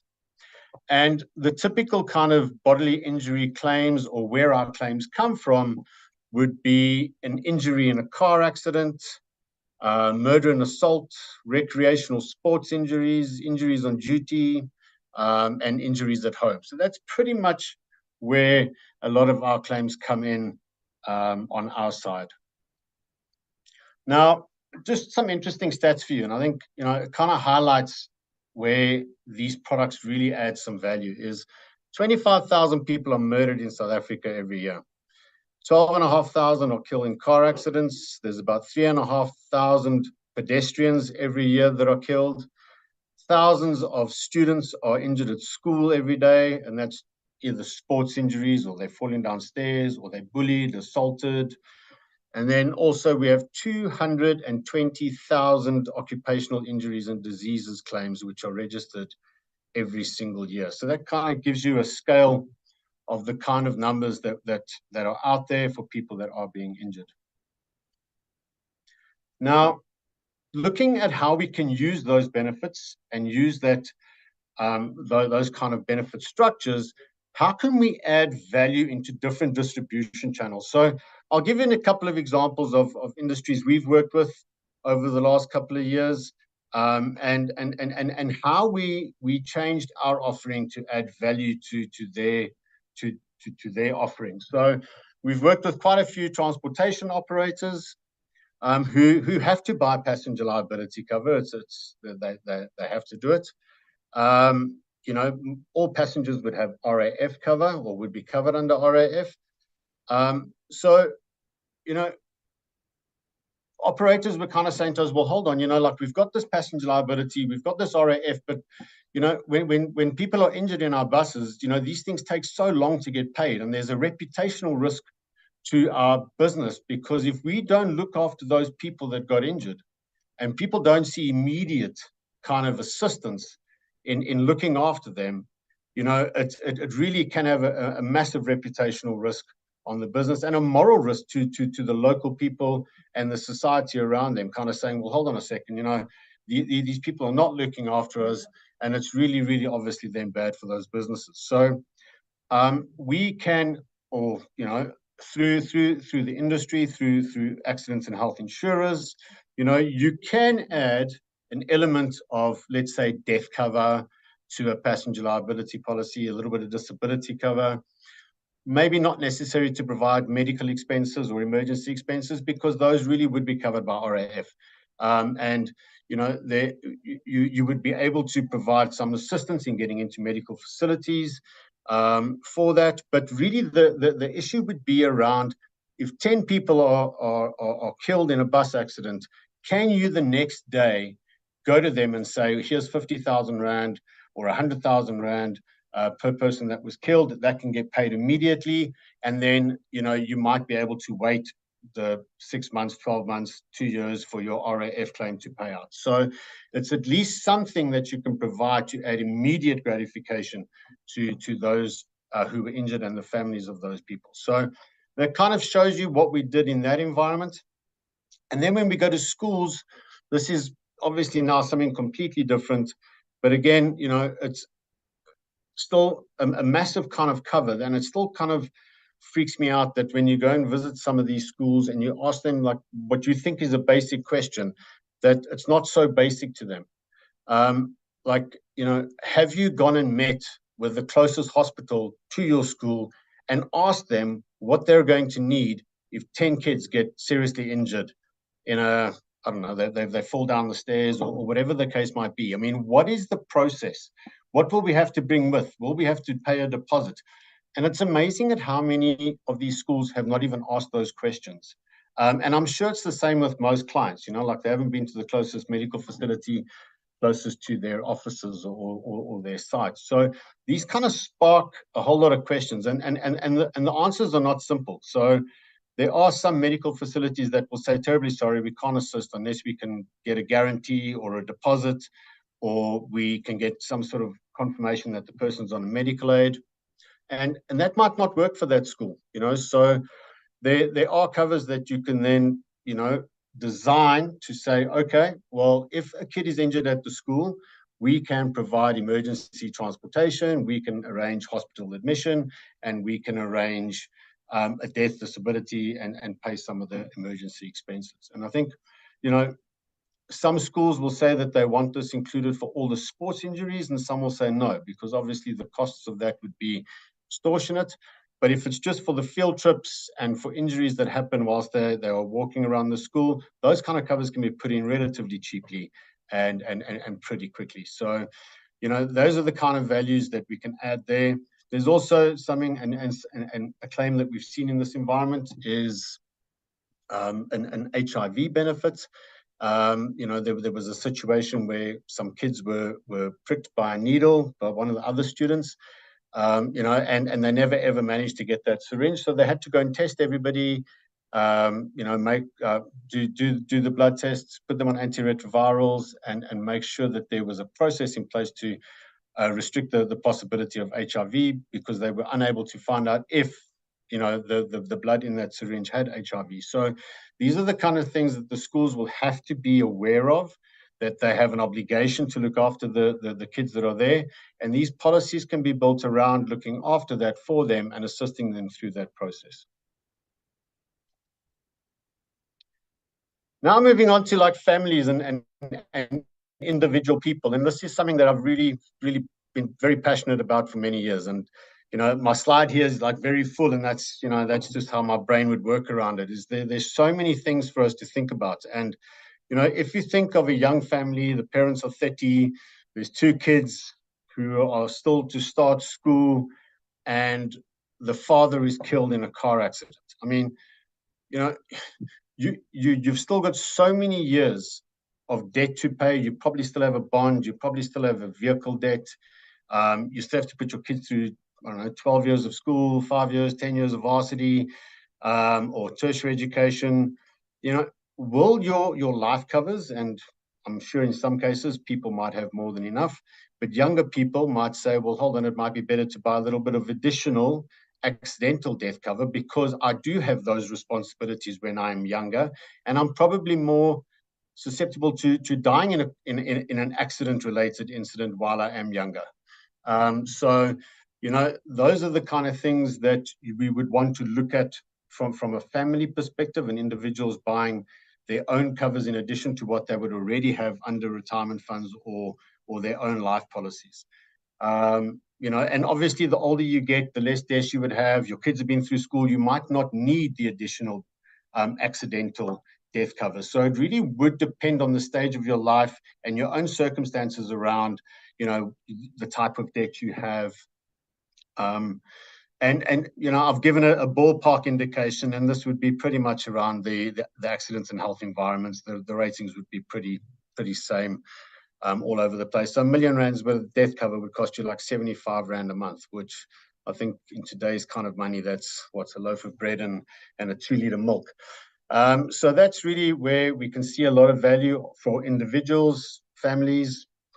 And then also one of my biggest concerns is becoming disabled and being a financial burden to my family. And I know that sounds horrible, but these are the kind of things that unfortunately we have to deal with, is, being in that position where you haven't died, you're unable to earn an income because you are disabled, but you are still a cost to your family. And that's a hectic position to be in. And it's something obviously, that goes through a lot of people's minds. And, even if you are covered under a retirement fund or some life benefits, those policies will all vary. And it's always a good thing to have a look at. I can tell you in my personal circumstance that I'm covered under a very good retirement fund. I have very good risk benefits. But if I'm paralyzed in a car accident, my risk benefits under my retirement fund will probably not pay because I haven't lost the ability to do my own occupation or any other occupation suited by education or training. I can do exactly what I've done in the last 15 minutes in a wheelchair. So I would not qualify for my disability benefit unless I had a lump sum disability benefit under there. But my income protection probably won't pay because I'm still working. Now, you think about some of the costs that it would take to get you back to work. You would have to modify your house, modify your car, get that fancy wheelchair loading equipment that you can add to your car. I'm a man, so I would like a nice remote for my wheelchair. I wouldn't want one of these kind of like arm pushed ones. Ramps in your house. There's so many things that you would need to think about if that were to happen. So, I certainly have bought my own kind of disability cover for the event that something like that happens. And in this environment, there's no bearing on your ability to do your work. So under a personal accident policy, if your body is disabled, you're entitled to a benefit, regardless of whether you can go back to work or not. So if I'm paralyzed, I'm permanently disabled. And even if I go back to work tomorrow, I'm going to get my full benefit under my personal accident policy. So it really can add a lot of value in that space. And, in both cases, there's also no medical underwriting. So something, for people to think about in that space. Then it's also not a great kind of topic, but, children also suffer disabling injuries. And, I know from past experience that a lot of people don't insure their children against disabilities. And, it's just, again, something that you really don't want to think about. But the reality is there, unfortunately. And, we've seen loads of these claims, and we're all aware of things that have happened. And there's some kind of opportunity for us to provide some benefits for the kids, and a disability policy, in the event that they are disabled, they're still going to live for the rest of their lives with that disability. This disability might restrict them from doing any form of education, or any form of work afterwards. I mean, depending on the kind of injury, if it's just a paralysis, they might still be able to work and do all of those things. But if it's a brain injury, it's completely different. So you can buy disability cover for your children, and depending on the distribution, you can go and offer up to a couple of million rands worth of disability cover. Claims that we've seen in this environment, we've had a few sort of kids that have fallen off motorbikes, suffering brain injuries or paralysis, sports injuries, hockey, cricket, rugby. We've seen eyes that have been sort of destroyed with hockey balls. Obviously, you've got your spinal cord injuries with rugby. Assault, bullying, major assaults happening within the school environments as well. And these things would come into play.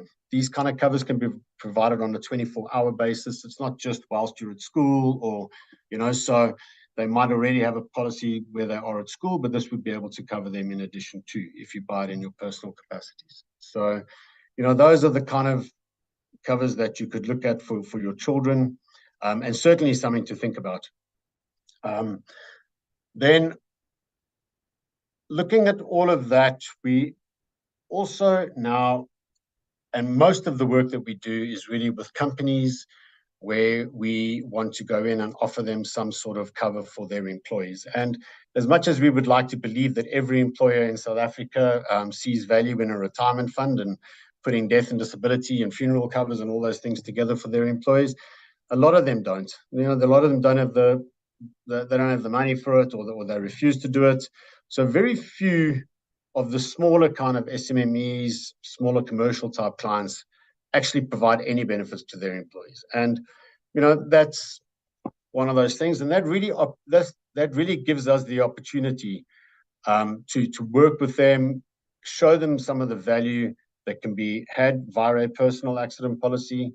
And yes, it's not full life cover that's going to provide everything, but again, it's at least something. And one of the things that I think came out of COVID, and a lot of clients have said to us, that the emotional stress that they had themselves by not being able to pay their employees through that period of COVID was devastating to them. And the reputational risk and the moral risk of not looking after your employees, well, it was huge on some businesses, because if your client finds out that you are not paying your employee while they're off ill, or if they've had a car accident and can't work for 3 months, a lot of your clients might look at you and go, wow, that's quite a tough decision that you've made there, and we might decide whether we want to do business with you or not. So there's that reputational risk, the moral risk of your own employees looking at you going, it's a bit of a tough decision that you're not going to pay this employee while they're off work through this injury.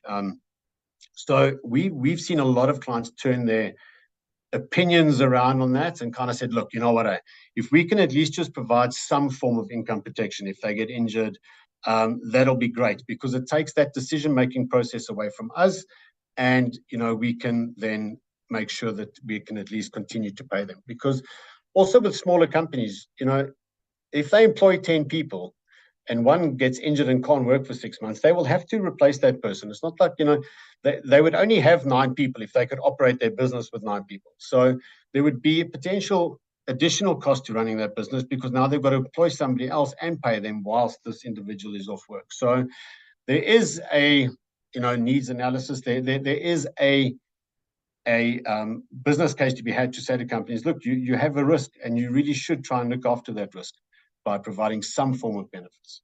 And death and disability, clients tell us that, families arrive the next day, they're looking for a contribution if somebody's been killed. And again, if it's a COID claim or an RAF claim, these things are going to take time before they are paid, and people want, they want to be compensated immediately.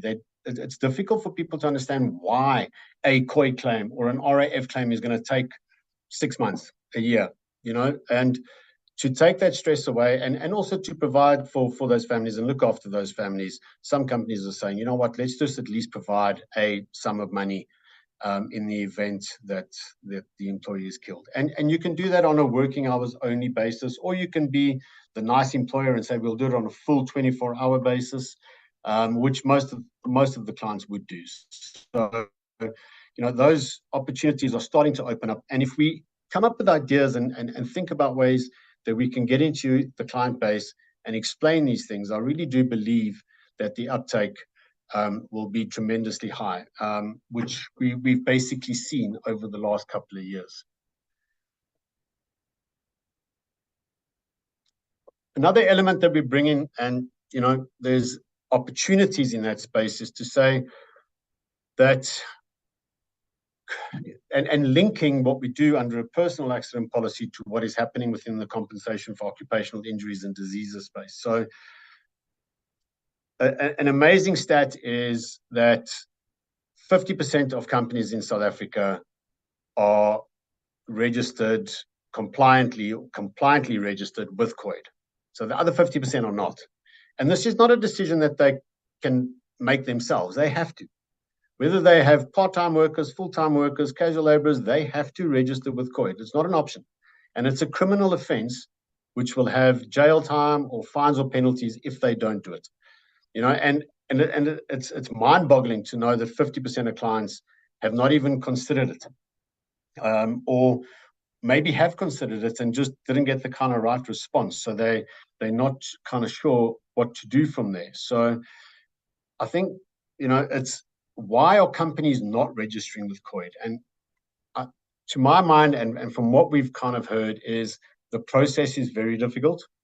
They haven't had a response from COID to say, well, this is what else you would need to do. Maybe they've had a negative experience on a claim. Some have said, well, we just took out a group personal accident policy to replace COID. Well, that's definitely the wrong thing to do. And some clients are just, they're not sure if they're registered or not. So there's definitely like a lack of education, communication in that space. And, it's something that you can link through a personal accident policy to say, well, you can assist with some of the compensation for occupational injuries and diseases stuff, provide a COID wraparound type cover to make sure that any of the shortfalls that you would have from COID, because COID will only cover 75% of earnings to a certain earnings limit, the death claims would take long. So there are some sort of benefits that you could do beyond that, which will add some value to there. And by kind of linking it to the compensation for occupational injuries and diseases, you're kind of looking after the business and showing the business that this policy is really there to protect them and their employees. And then you kind of see a change of mindset happening within the client and an understanding that, the whole process is there around looking after them. So, we've really gone out of our way in this space to look at how we can assist clients, and I'll elaborate a little bit more on that right now, just now as well. SHA has come up with a value-added product which we add to the back of our personal accident policies, which I'll go through in a little bit more detail just now. So, just in terms of the COID as well, is I really do believe that there's an opportunity for insurance companies, business, to assist government in making sure that we comply with all the legislation, because this is the best interest of the workers in mind. This is good. Yes, you have to run your business compliantly and everybody's going to work around that. But really, we've got to start looking at the best interests of the insured person and how we assist them with making sure that they comply and that they are looked after. It's sad to know that there are so many workers out there who never get access to these benefits, who probably don't get the treatment because they can't afford them, and that they don't know that it's available to them. So how do we change that? And that is what we really wanted to look at from our side, is to look at employers. Employers are starting to ask for training when it comes to COID or personal injury claims, whether it be personal accident, and finding out exactly how the process works. Where can they take employees? What is the process? What documents are going to be required? And we really want to work on that and kind of enhance that going forward. And then also to the employees, I think, and maybe years ago, a couple of years ago, a lot of companies would have been reluctant to kind of explain to their employees what they're covered for via COID. But we're seeing that change in that there's a lot more open communication. It's free information going out there saying, look, this is what you're entitled to. This is how it will work. And businesses are becoming a lot more open to that, which is exciting for us because we can add value in that space as an industry, and that is something that we're very excited about. And then also drive communication of how, have you had an injury on duty this month? Because if you don't report your COID claims, that's also a criminal offense. So we want to try and drive this whole TCF kind of vibe and say, have you had an injury on duty? Are you sure you didn't have an injury on duty? This is the process. Please let us know if you've had any claims in that space. So there's a lot of work happening in that space, and it really can link back to a group personal accident policy. So, through a campaign that you can drive into your clients, you can talk, and now's an opportune time with the return of earnings is due with COID at the moment, where all clients will have to disclose their annual payroll to COID. I think the registrations open on the 1st of April and will close on the 30th of June. Is to say that they have to confirm what their payroll was, and then the COID will do a reassessment of what their tariffs are. And if clients don't do that, again, they're non-compliant in terms of their registration with COID. So, assistance will be required there, and which is why we've added that onto our products, is to say to our clients, look, we understand that you need some form of assistance in this, and we will give you that access, the communication, the training, registrations, all of that kind of stuff. And then also, if there's an injury at the workplace, has the client actually been to the doctors close to them saying what's going to happen? It's, not all hospitals just openly accept people that have been injured without a guarantee, without some form of payment, or, and as sad as that is, it's just the reality. So if we will be like, you phone an emergency center, at least you've got a 24-hour emergency number where you can contact that number, and emergency transportation will be provided, and then also acceptance into medical facilities will be provided. And that gives the client a lot of kind of sense that they're being looked after, which is great, and that there is a process in place which is there to assist them. So that is something that we've worked on and is available, obviously, if on the back of a personal accident policy, showing that client where that value add really comes in. We also get a lot of questions from clients. I have sort of contract workers, we have expat workers, we have casual laborers, we have seasonal workers. Should they be covered under a personal accident policy? Can they be covered under a personal accident policy? Absolutely. You can write the policy including various people, whether they're 100% employed by you or not. So we will be able to design those kind of structures, providing different benefits. Maybe if they're going into Africa as an expat, they might need additional covers, like a travel kind of cover, additional repat sort of covers. So those covers can be done for your expats, and then your local casual laborers, you write a different benefit structure. And then also double check that if they are registered with COID, have they been registered correctly? Make sure that you understand how they need to be registered, who can be registered, who shouldn't be registered. And that's something that can then also be part of that whole process. Just looking and talking about that, and talking about some of the individual covers that we're providing. COID sent out a gazette last year 1st of July, stating that all domestic workers in South Africa are now covered by COID. So prior to that, they were not covered by COID, which opens up the whole kind of spark as well, because a lot of us on this call will all be employers of domestic workers. So if your domestic worker is injured, they would be entitled to a COID claim. So hopefully you've all registered them with COID, and understand within your own space, if your domestic worker to be injured whilst working for you and they're not registered with COID, that there's a potential exposure there as well. So the legislation around all of these things really kind of drives a lot of the product design that can happen in our space.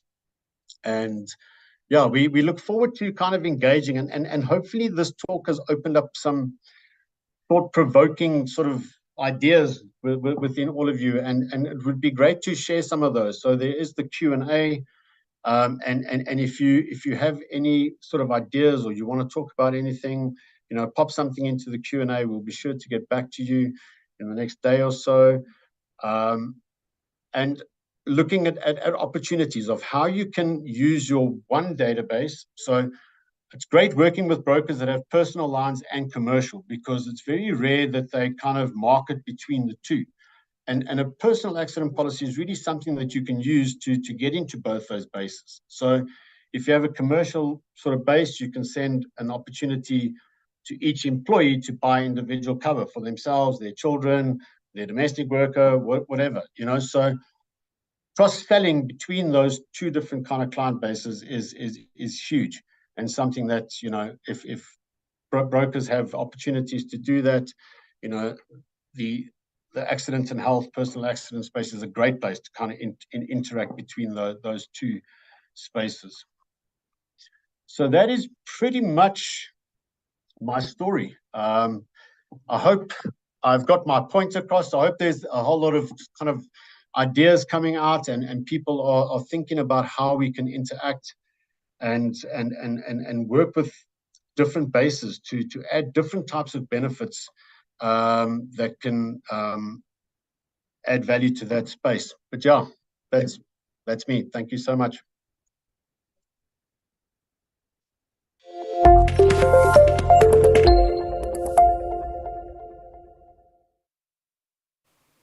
Thank you, Dave, and I hope you enjoy that next golf game. So, in the insurance industry in South Africa, we are very dependent on the leading insurance companies to almost set the way for us sometimes. We always wait to see, as the smaller insurers and underwriters, what are the big guys doing? The Santams, the OMIs, the Hollards of the world. And for that reason, we're very excited to hear from the next speaker. So, Old Mutual Insure, one of the biggest intermediated insurance companies in the market, oldest insurance company on the African continent, has made Sol Abram available to us to talk today. Now, Sol is the Chief Executive of Retail, and he has been with OMI for 9 years in various different roles. Most recently, before his current role, Head of Strategy. He has a really in-depth knowledge of commercial, personal, and agri portfolios in the non-life insurance industry, and he really is passionate about our industry. So he's within the industry, his big passion is technology and data. And he is going to talk to us about that today. And the reason why he is such a good person to tell us about technology and data and how we can leverage that is that Sol has an actuarial science honors degree from Wits University, and he also has a postgraduate from the Stellenbosch University in leadership. And when he's not at work, I know Sol has a young family. He is also a golfer. And he loves spending time with his family. So Sol's going to talk to us about ensuring the sustainability of short-term insurance. That is a topic that I can't hear to wait more about. Christelle, thank you very much for the intro. Afternoon, everyone. I'm going to try to share my screen quickly. Christelle, just shout if you can see the screen. I'm putting it into full screen mode. Perfect. Thanks, Sol. Great. All right. Afternoon, everyone. We only have half an hour, and this is a complex topic and lots to talk about. So let's jump in. So I put a little agenda together. Challenges in the insurance industry. I suppose ultimately wanted to get to how do we make this industry sustainable. So currently, I guess topical stuff that's happened in the last 2, 3, 4 years, ongoing into the future as well. Climate change is right on top of the list. I want to talk a little bit of time on inflation, infrastructure in South Africa. I mean, I don't want to spend a lot of time on it, but what does that mean for insurance? It is deteriorating. Crime in SA, and then data and how we can use that to try and make the industry sustainable. And then a segue into profitability of the intermediated industry. I think a lot of us online probably work with the intermediated insurers mainly. So what do we think about the profitability of that industry? And then, maybe a few ideas on how we make it sustainable. Let's jump into climate change. So most of the slides here are probably talking to climate change, because I think the other topics we've probably covered in many other sessions over the years.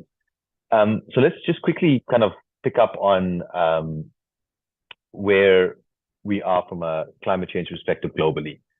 Obviously, very fluid topic, right? There's no clear direction on exactly how the trends will play out into the next 3 to 5 to 10 years, let alone 20 to 30 years. But I think the one thing we all probably agree on is it is definitely more volatile. It is getting difficult to manage just in your personal lives, let alone as an insurance company, right? So there has been a significant kind of shift in the last 2-3 years in South Africa, let alone internationally, right? Specifically from an insurance perspective, reinsurance and insurability of climate risk is becoming very topical. These are conversations that we as a Old Mutual Insure are having with the industry constantly, specifically international markets who provide our reinsurance capacity. There has been a notable shift in the availability, but I think more importantly, affordability of reinsurance coverage, right? I think 2022 was a very difficult renewal year or renewal cycle for the entire industry, mainly driven by COVID, but locally at least, but internationally, there were a lot of big catastrophic events that led to a significant change in reinsurance. The feedback from the reinsurance market is that they don't want to participate in events that happen more frequently than 1 in 10 years, roughly, right? So they don't want to get involved in a hailstorm in Gauteng like last year. That's just too frequent. They're not set up to be that type of cover provider. Obviously, contractual terms, increased challenges from a carrier earnings perspective, right? Constantly ongoing. Climate change does not only affect kind of physical damage. We've got it, I think the conversation today is more about strategy and business model, right? Can we carry on like we've done for the last 20 years is a question that I think I'd like the audience to think about. I don't necessarily have all the answers, but I think it's something that we got to keep talking about. And then pricing climate risk in a 365 window. So when we say 365, in a 1-year period, can you price for climate risk? Or do you have to take a 10-year view on it as an insurance company? And how do you do that, right? Most of the risks that we price, we take a very short-term view on it, right? We can predict the fire risk, we can predict the motor accident risk in a very accurate way, but you bring in this component and it becomes quite difficult, right? So, so that's just a very high-level introduction to climate change. Obviously, we as an industry, we play a unique role, because we are at the forefront of kind of getting our customers back on their feet. Just a quick overview of 2023. It broke all sorts of records in a negative sense. It is recognized as the warmest year globally. Multiple official global agencies have said this. Increasing effect of climate change and strengthening El Nino conditions, right? So it was a very hot year. El Nino comes with hot kind of temperatures, notable marine heat waves and heat domes, right? Which then lead to intense storms, right? If we look at the top 5 perils from an insurance perspective, severe convective storms, a fancy word for really intense thunderstorms, lightning, wind, and obviously storm water, right? Flooding, earthquake. A little bit of a anomaly in 2023 is that we did have that massive earthquake, tragic earthquake in Turkey. So usually you don't see earthquakes so prominent. And then tropical cyclones, that's more obviously not South Africa, but more Americas that get affected by that, and then drought, right? So that's kind of from an insurance perspective, the perils that's been kind of bothering insurers and reinsurers. Maybe a comment on the rain, unprecedented rain in South Africa, and unusual time of the year. Our kind of earnings patterns are so different now, following the kind of weather. Just some numbers, direct economic cost from last year's climate event, 357 billion.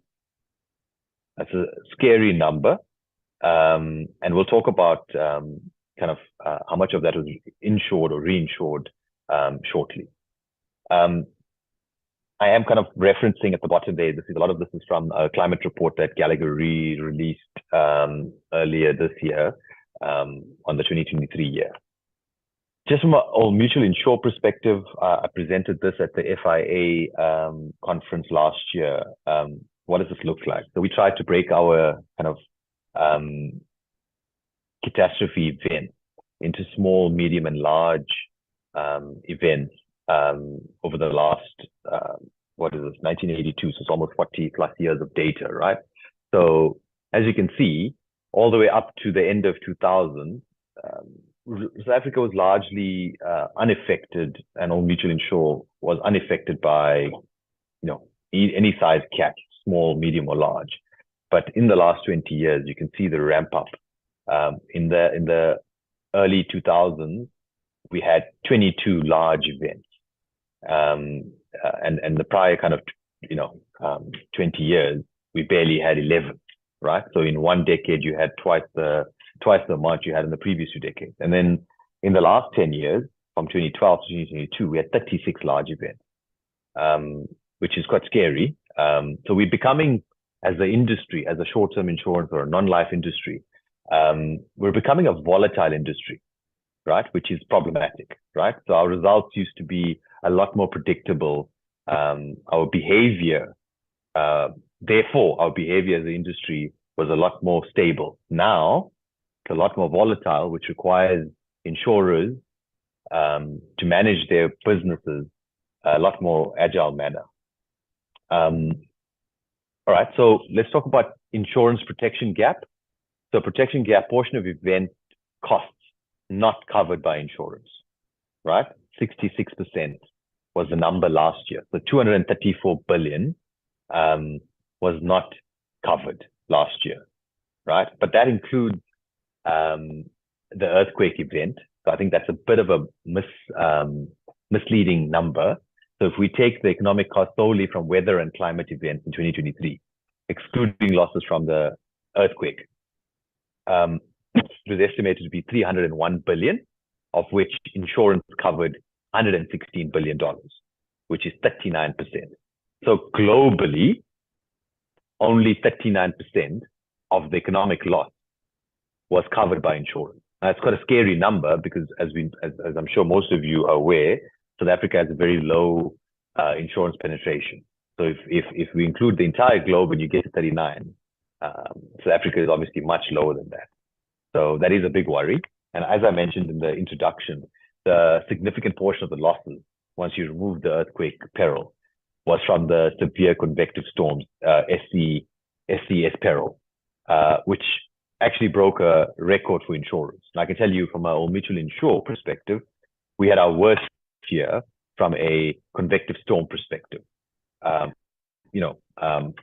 Random storms throughout the year that suddenly cost 30, 40, 50 million rand. And those type of events never happened historically, right? So while our numbers, when you convert it to dollars, is quite small, we're a small country, and those type of events do hurt the insurance industry. And it keeps happening. As Old Mutual Insure, we had 3 events last year, 2 or 3 day events last year, where we went through the 100 million rand mark very quickly.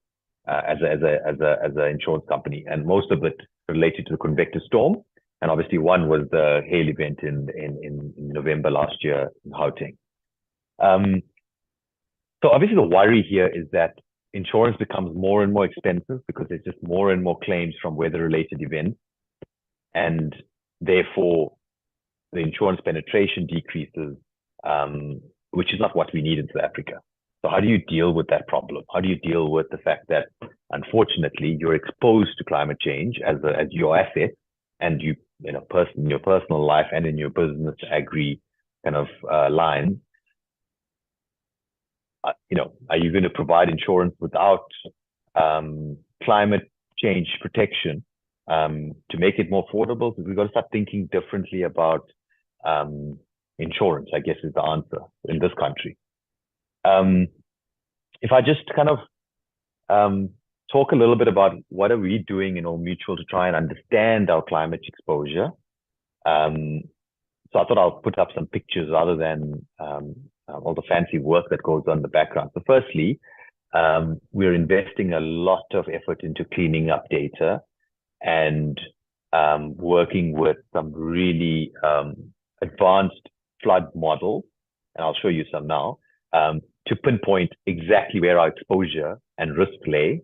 And we're trying to differentiate our understanding of risk based on this data, right? So let me jump in here. So I made it visual because I thought it'll be a little bit more fun to kind of look at it, right? So this is Val de Vie wine estate, and this is some of the risks we have at the Val de Vie wine estate. Hopefully none of you can recognize your houses here. I tried to make sure there wasn't too descriptive.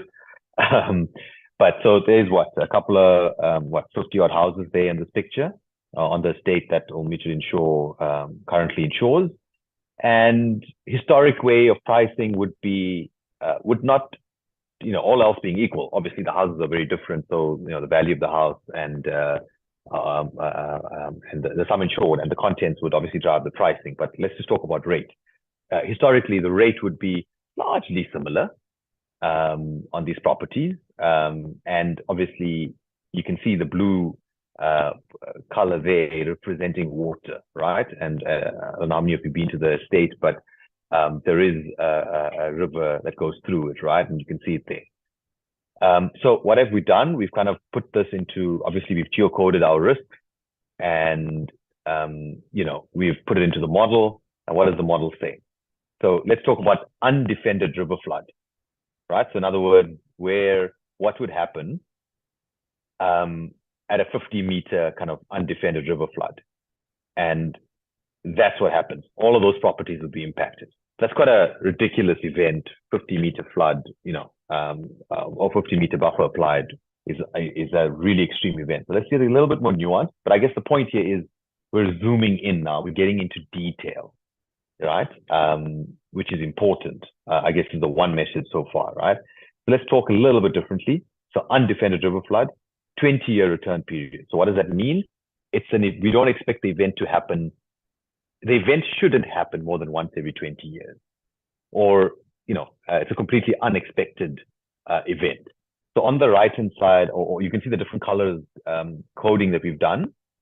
And there's a little table on the right-hand side that talks to the depth if there was a 1 in 20-year event. So the pink 0.23, right? The last kind of the darkest pink there. It means that if there was a 20-year event, that property would have 0.2. So what's that? 0.2 meters of water in that property. Now, if you look at my cursor here, those two properties are quite close to a water, and the model's kind of picking up that actually if there's a big storm or a big flood, those properties are going to be really damaged. Whereas if you look back here, that one's quite high up and there's almost no water entering this property. So what does this mean? It means we have an understanding of the exposure now to Val de Vie on a 1 in 20-year event. So we can go to 1 in 50. So that's an even rarer storm, right? So highly unlikely kind of an event, right? And we can go to 1 in 100. So it happens in theory. In theory, it should happen 1 in every 100 years, right? It doesn't mean it will only happen 1 in every 100 years. And that is what would happen. So this is a 1 in 200 event, and this is a 1 in 1,500 year event, right? And as you can see, the color differentiation starts to kind of add some value to the underwriter and the pricing teams. And yeah, so all right, Basel V, let's look at Isipingo Beach. Obviously, thought I'll pick one in KZN that would be of interest to the audience, given the activity in KZN from a cat perspective. The black dots there are, so again, this is 1 in 20 year return period. The black dots there mean that there is no risk of flooding on those properties. But I think what's interesting is you'll see there's one property there that in the bottom left-hand side that that could be affected by flood, right? And then if you look near the lagoon here, you can see some of the properties have 0 impact and the others have significant impact, right? Up to 1-2 meters of water could get into the property is what that dark orange is suggesting. So again, not to get into the detail here, but the point is data coming together with underwriting principles is critical to kind of sustainability of our industry. If we blindly rate all of these risks, all else being equal, right? Obviously, all these houses have their unique properties. Right. Okay. So if we go again, I've got different. I'm just watching the clock here, right? So we've got different return periods. Here's a little picture of Stellenbosch. For those of you from down there, what do we insure in Stellenbosch? That's what we insure. A lot of risks without any exposure problems. But if you look near the water source there, there's a couple of properties there that are high risk, right? And how do we deal with that? Those are the conversations happening.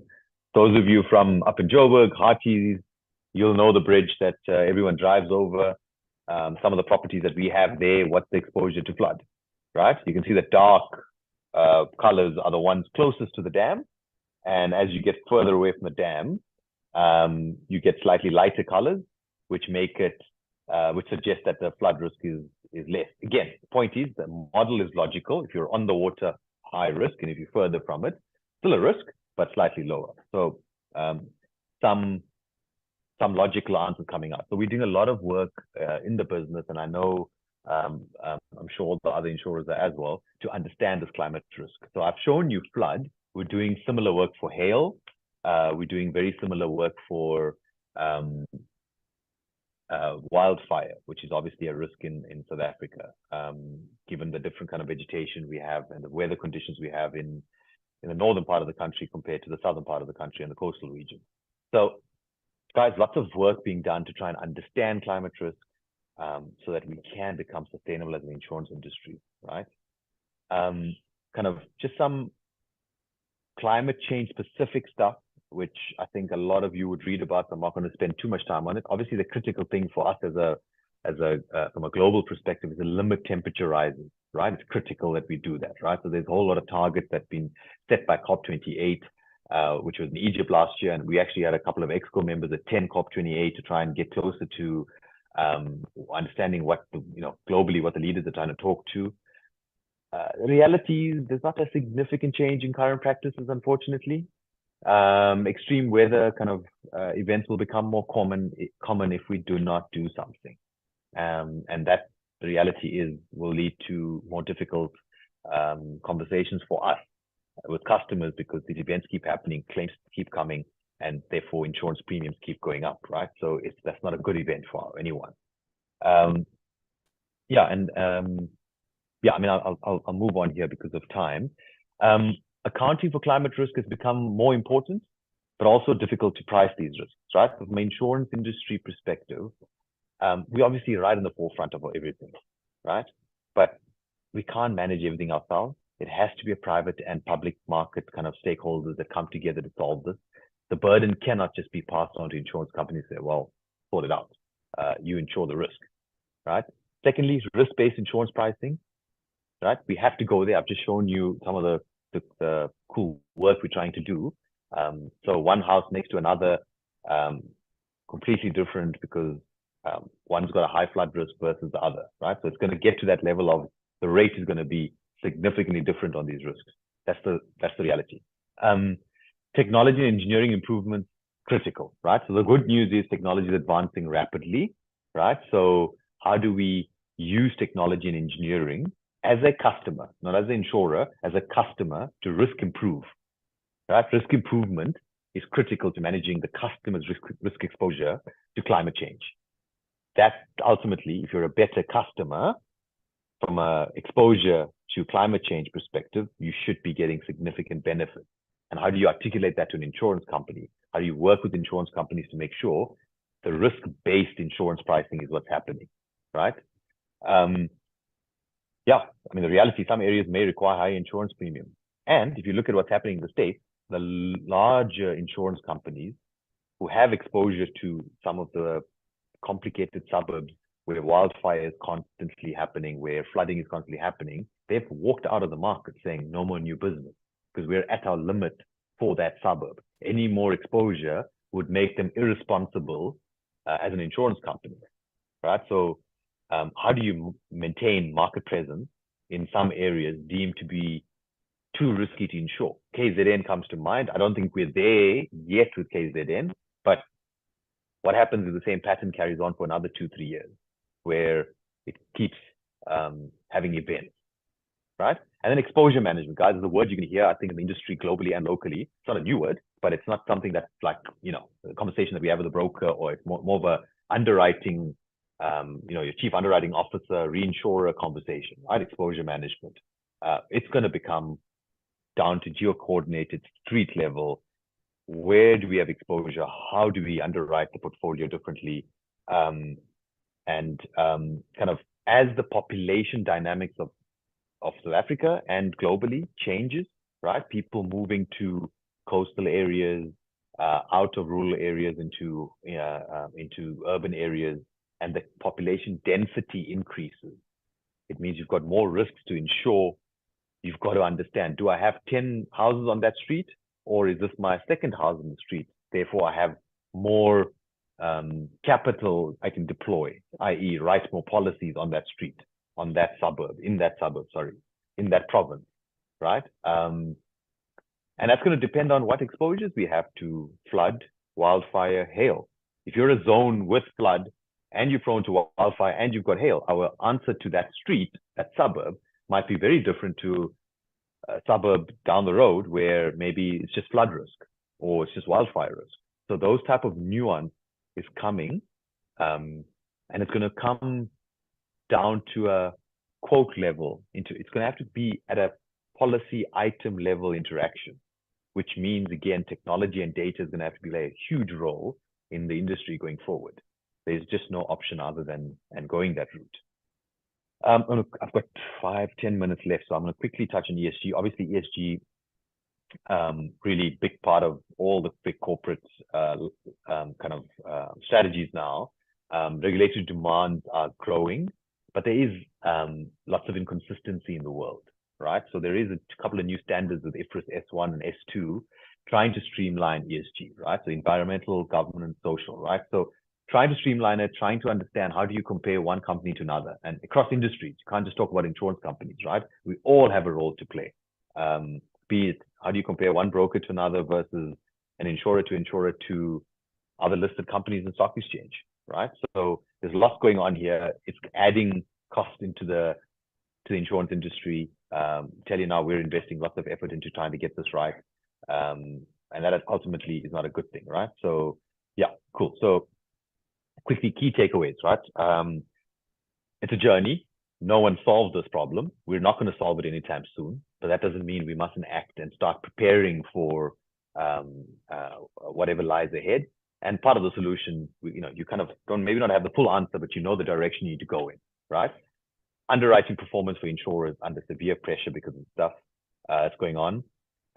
Climate change will, in my opinion, contribute to widespread underinsurance because it's just unaffordable, right? So that 39% I spoke about.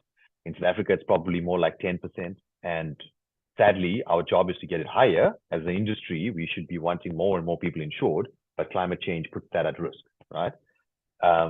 We've got to combat climate change, right? Net zero is like a big word that's coming up globally everywhere. Insurance companies are talking about it too. We play a critical role, but we need help from the private and public market stakeholders, right? And data.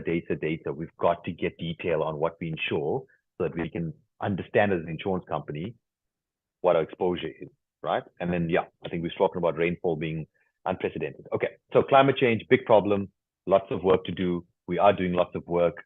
We're going to be talking to you guys as our stakeholders on how we slowly evolve this thing. I don't think it's a quick win. It's a journey, 3, 5, 10-year journey probably to get to a place of sustainability.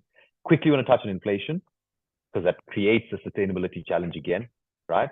So I just put together this is a very simple index from 2020 January to kind of February 2024. The blue line is what typically we would expect the cost of claims to do. So this is the average cost of a claim kind of conversation across Old Mutual Insure in my portfolio specifically. And what's actually played out is that orange line. So something that used to cost 100 Rand in 2020 January now costs roughly 135 Rand, right? It should have cost somewhere around 120 Rand. If the world didn't go into the kind of lockdown, COVID, supply chain issues, and then the after effects of trying to come out of COVID, interest rates going up, and obviously quite difficult from a general cost of living crisis around the world, right? You go to the UK, Europe, America's cost of living crisis is a problem. I'm just depicting it a little bit differently. So you take climate change, lots of claims that we're not expecting. You take cost of claims going up basically 35% in less than just about 3 years, 4 years, right? Instead of going up 20 years. The ability to insure is becoming very expensive to insure something, right? So that's the message from here. So cost of claims continue to increase, putting huge pressure on customers and insurers. And as you can see, that trend line isn't slowing down, which is disappointing for me and I guess all of us online. Infrastructure in South Africa, don't think I need to say anything other than the heading there. Obviously, it directly impacts the number of claims and the quantum of claims. Eskom's a problem. We've got water-related issues happening at the moment in Joburg, but I guess KZN since the natural disaster 2022, still recovering. Our roads, bridges, etc., deteriorating. Rail isn't where we want it to be. Our ports aren't functioning like we wanted to. And then just kind of obviously fire prevention capabilities, almost non-existent. Almost non-existent at the moment. So obviously the message here. Let's just put a whole damper on your whole successful morning. No, don't worry. No, I've got some feedback in my ears. Is that just me? Or is it everyone? Just hold on, we'll quickly check.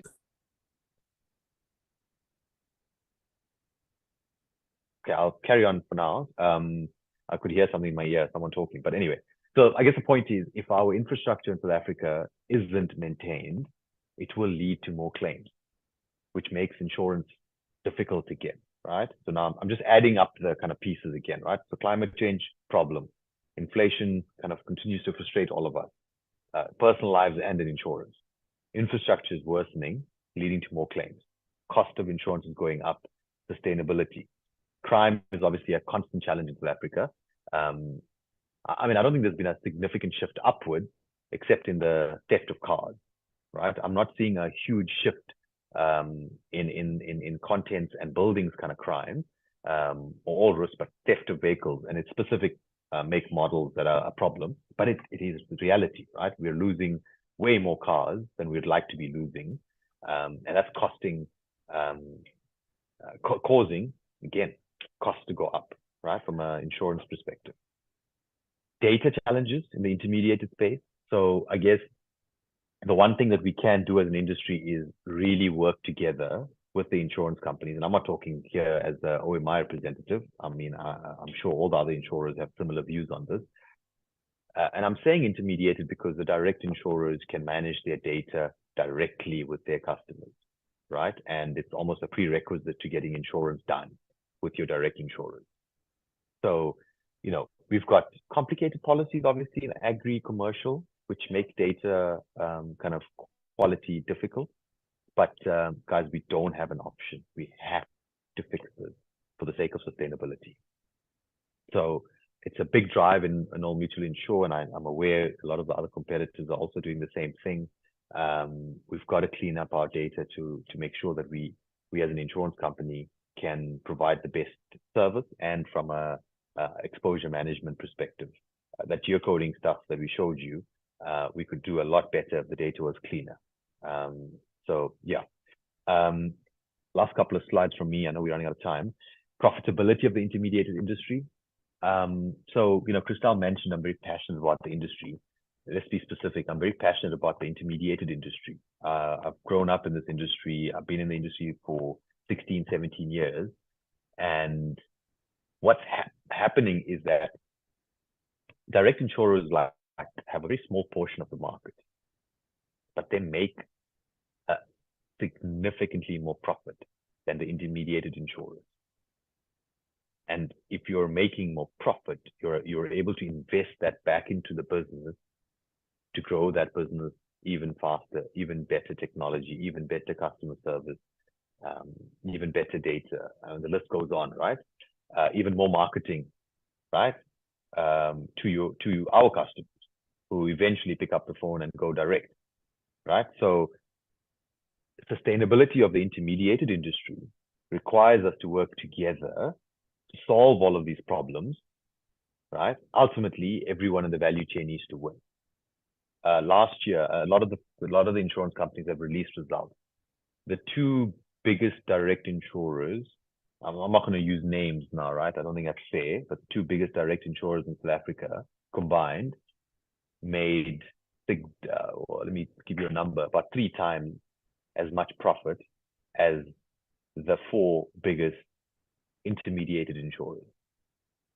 But the 4 biggest intermediated insurers together are probably 5 times bigger than the direct insurers, 6 times bigger than the direct insurers, right? So there's just this massive gap being created because of data quality, because we're not solving these problems together. So I guess the one plea here is let's work together to solve these problems so that we can make this intermediate industry sustainable. So how do we do this? I think I've covered a lot of it, but I just want to kind of quickly summarize. Obviously, infrastructure improvement, right? Government, private sector, public sector have to come together, right? The reality is we can't solve it as OMI or as some of our competitors. There's no chance we can solve it, right? We do need to rethink product. And that doesn't mean we don't offer you what we offer you today, but how do we get the insurance penetration in South Africa significantly higher? Can you offer full climate change protection and get the penetration in the country, in the insurance industry higher? Highly unlikely, right? So affordability, we've got to think bare bones product, different product. Maybe we do it at a parallel, maybe it's just theft cover. I mean, we've got all these products. It's not a new idea, but we've got to think about it. Our industry, the intermediate industry, loves selling the Ferrari of products, but that's not going to work if we're going to cover everything under the sun into sectors that aren't well penetrated. Sharing of risk, guys, we have to share risk with customers. Insurance companies covering everything, and I'm not talking about R1 million or 10 million rand excesses here, guys. I'm talking about simple stuff, the basic excesses in this industry that we need to kind of work towards, right? Customers have to take ownership of their risk. If you're passing the entire risk over to insurance company, it becomes unaffordable in this new world of climate change, right? Cat-related limits, excesses, exclusions are coming. We don't have, it's going to come. The reinsurers are going to force it down in the years to come as climate change becomes a reality. We mentioned this earlier, de-risking by doing risk improvements to prevent losses from cat events. I've done it personally at my home, right? I've built a few little things around the house that ensures that it really has to be a horrible event for my house to get flooded, right? Not expensive, not crazy stuff, but, and I'm talking about my home. Businesses have to do the same. Farmers have to do the same. You have to take ownership of improving your risk. Otherwise, insurance will become unaffordable for us. I've mentioned data quality, and then agile underwriting, real-time underwriting is something I think we as an industry are going to have to get used to, because continuing to do it on a broad-based, Stellenbosch, we have a view on Stellenbosch, isn't going to work. It has to be down to a street level, and it has to be real time. If I've got too much exposure to a street in Stellenbosch, you may not be able to quote because you're maxed out on your capacity on that street. That's the type of stuff that we as an industry are going to have to get used to, and it's not something, in my view, we're good at having conversations like that. So, yeah, guys, thank you for listening. Please put your questions in the Q&A. I don't think we have a lot of time left, but I will try and answer them offline, and I'll work with the team to get the responses back to you. Yeah, hope you enjoyed it, and yeah, Christelle, back to you.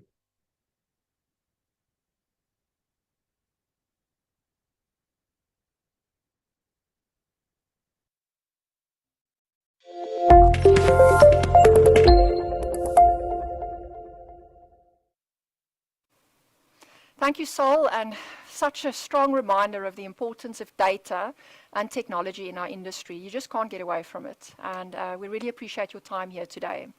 So that brings us to the end of today's InsureTalk episode number 40. We really appreciate you joining us because it means we will see you again next month. We appreciate all the chattering in the chat box, the engagement. It's really, really amazing. And I hear from the producers and the organizers here at InsureTalk that InsureTalk Live will be coming to us very soon, so we'll keep you updated on that. Next point that I just want to remind you of is you have to go and register on the InsureTalk website to get your CPD points. And please make sure that you use your correct email address because we can't get it to you if the information on the website isn't updated. So, yes, on that note, we draw the curtain on the episode number 40 and we'll see you in April. Thank you.